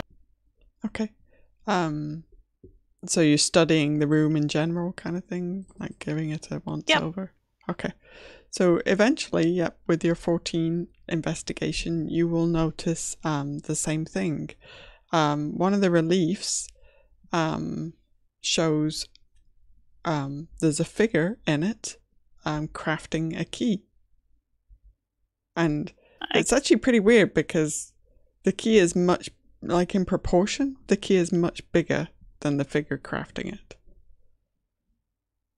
I go investigate it further and see if I can, if it's like, I don't know, I'm touching it, trying to figure out if it's like in a real key embedded or just a painted on. Okay.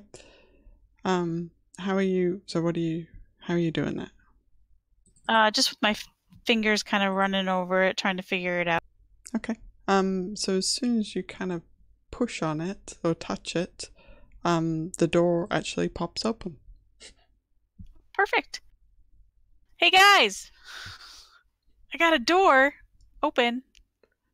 Oh, I'll go see if there's some treasure. Is that why you're asking about the key? Yes. Well done. So I go over and I walk in, push the door open, walk in. So you see in front of you is a very dusty... Oh, where is it? I got it. F. A very dusty hallway. It's a dark passage. It's got cobwebs all over it. Very dusty. Clearly nobody has been in this area for quite a while. And actually, let me just do this all the way down. Boop. Yeah, that's what we thought before, and then we found a stone red wizard. Or a red wizard who had been stoned. And then we proceeded to get stoned. By the Centaur. I'll go ahead and walk Accurate. further.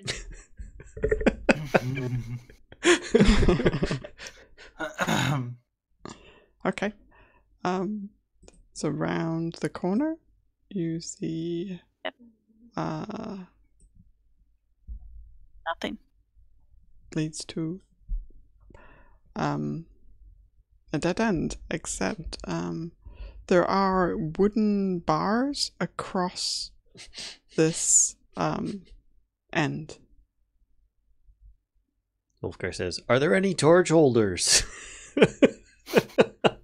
Bars. Like what kind of bars?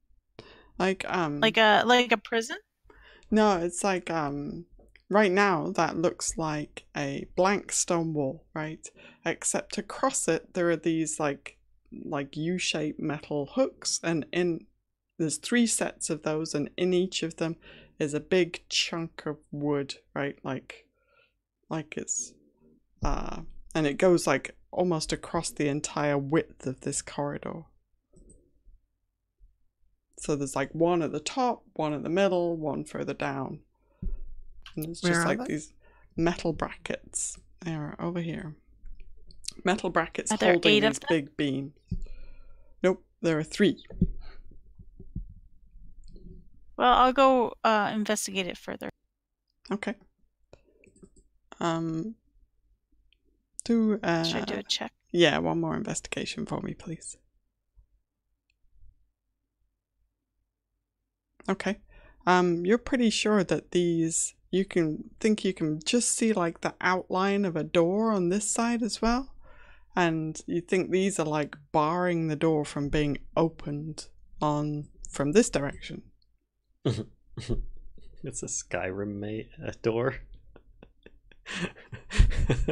I shout to Ulfgar. I'm like, "Hey, Ulfgar, I got another way out of here without going through the water."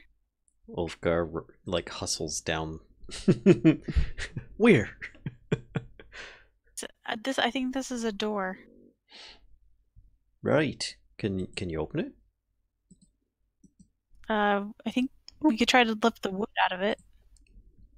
Are they like barricade, like just like a sliding wooden beam or something? Yeah, it's like a big like wooden beam, and it's like held against the stone by these metal brackets, like these U-shaped metal brackets, and then the beam kind of like slots down in them.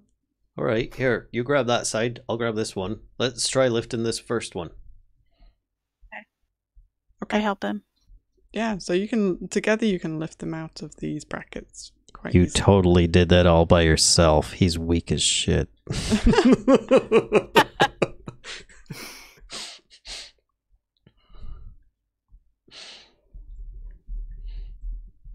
Okay, so we lift them out and then we try to open the door. Okay. Yep, you're able to you give it a bit of a shove and it pops back towards you and you can get your fingers around it and pull it the rest of the way. I assume that I see Flippy on the other side. Orvex is like... you see a startled Orvex and a Flippy who does some tippy taps. He's quite happy to see you. Surprise! Hey, Orvex, want to come in and see stuff? He looks past you down the hallway. I think I'll stay here.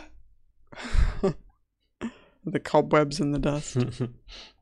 Ulfgar, standing where he is, moves back a little bit. What are these little alcoves? I don't know what they are. Anything of note? Nope. Oh. Okay.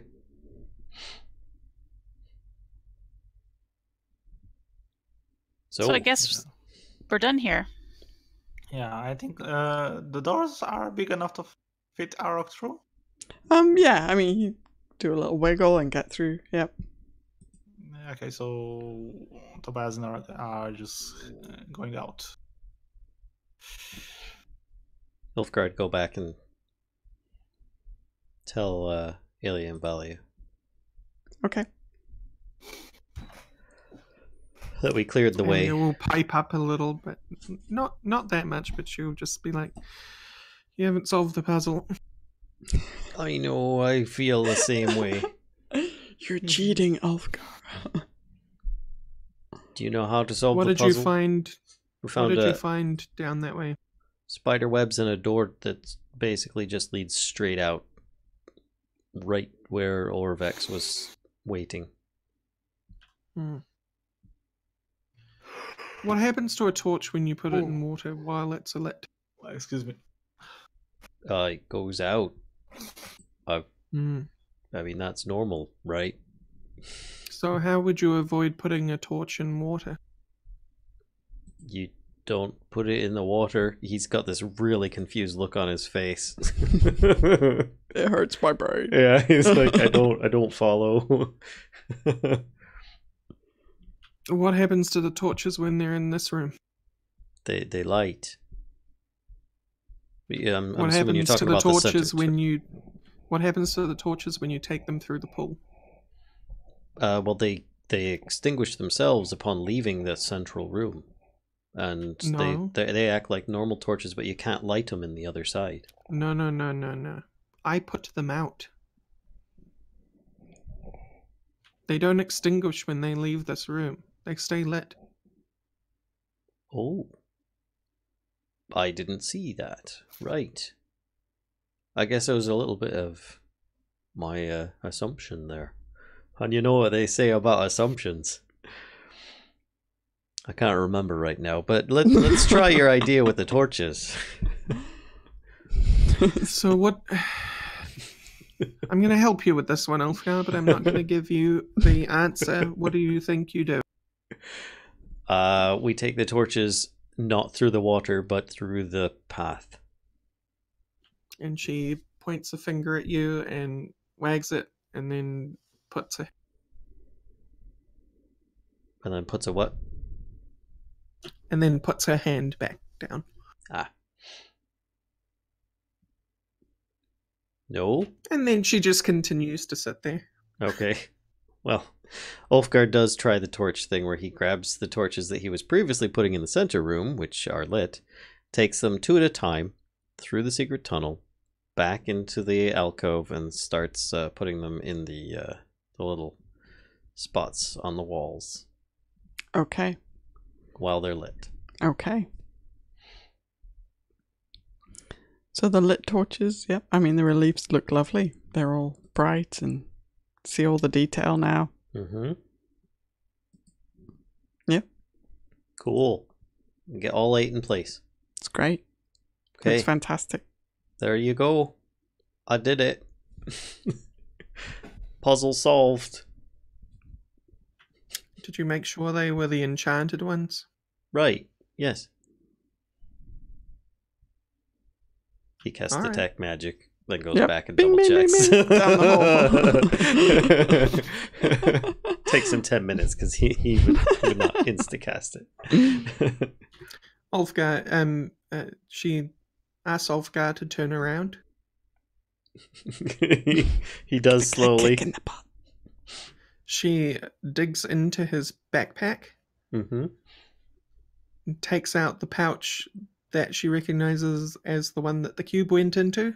He gave it to Kellisto. Oh. He took it back out and gave it to Kellisto.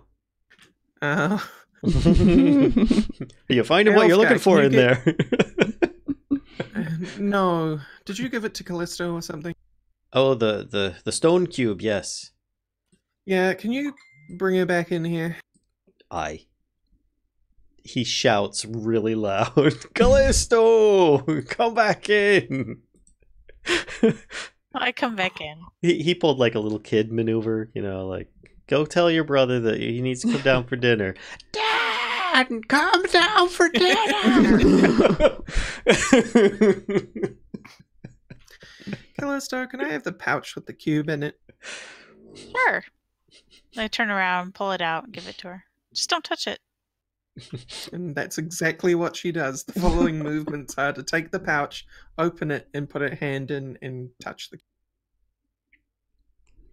So the cube feels strangely cold, and for just a moment, I see you shaking your head. No, nothing happens. Give it an You awareness. touch the cube, and yeah, I've got to work on my poker face, and nothing happens. Well, we solve the puzzle, and she stands up and starts walking out. Ulfgar says, as much as I'm relieved to see that you're safe, I'm actually a bit sad to see that we don't have a stone that can turn people to stone if we surprise them now. But yeah, right. You may want to clean the skull and crossbones off this pouch, and she chucks the pouch back towards you. He says, no, I think that'll do just fine. And he takes the gems back and puts them in the pouch. Closes it, puts it back in his pack. Dissuades any thieves now. Maybe. Might encourage some. Alright, so after a very long day, Indeed. playing with torches, Ready to take playing a with nap. fire, what are your plans now? Let's I just want to get a little conclusion before we stop for the day. Who's up for... Aelia is going to seek somewhere to rest. I was thinking that it'd be safer to stay in the temple so that we don't get surprised by little Zorbos. Yeah, we could stay in the hallway. The initial one. That's fine with me. I could set up a dome in there. Or we could just stay in here. Forget the That too. dome. Alright, so you can do a sleep at Obalaka's shrine, and let's move back to the map.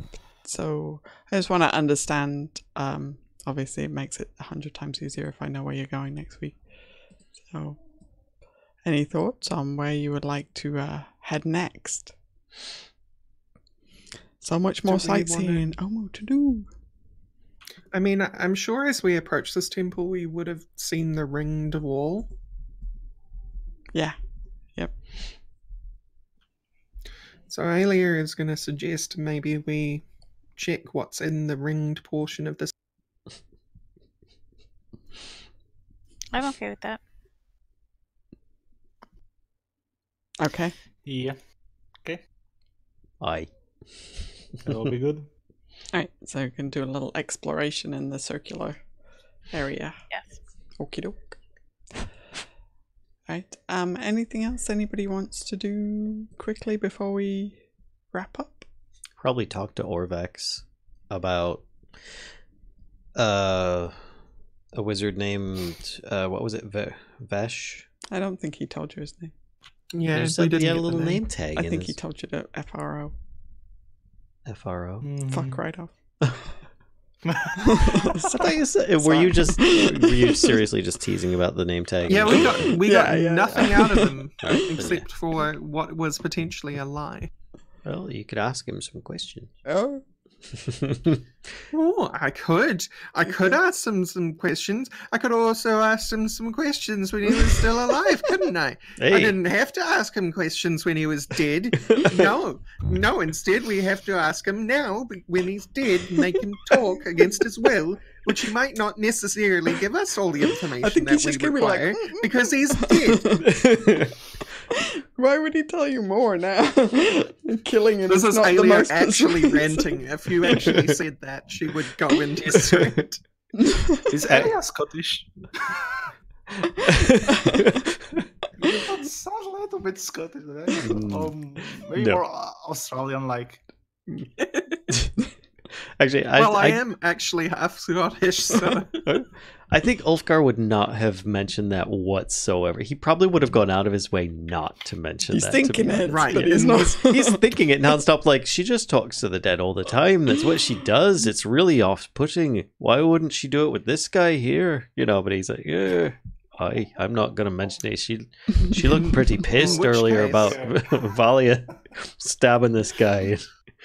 And if you're not going to mention that, she's just going to pack a sad basically from here until next week. You're probably thinking all that, though. Oh yeah, no, she's been running that over in her head over and over and over again. And Ulfgar's like, well, you know, we've got to preserve life and not kill people and stuff, but man, that guy was a major dick. I don't know. I kind of feel a bit relieved that he's gone, but still at the same time, you know, every life is precious. Oh. Yeah, What am I to intimidation do with you? gone wrong, so... All right. When you say every life is precious, I just totally hear the Monty Python song. I in know my you head. do. It's like, oh god, don't sing it! Don't sing it! To be fair, Tobias didn't land any single hit on him. It's like my hands are clean. This murder is all on Valia. Who really you can't blame Lyssa because she... No, we can blame her because she's the character. You know. No, seriously. Anyway, All right. Yep. So I think we'll stop there if that's all right for everybody. Yep. Yeah. That will be good. Lyssa's gonna be so confused. All right. So. Oh, I screwed up again. Damn it. Well, You stabbed our informant. All right. So thanks everybody for coming out. Once again, another episode where Valia eats somebody to death. And But chomp. Yep. But chomp. So tune in next time for us to get lost in the circle of life. Up here. See you then. Bye everybody. Bye. bye.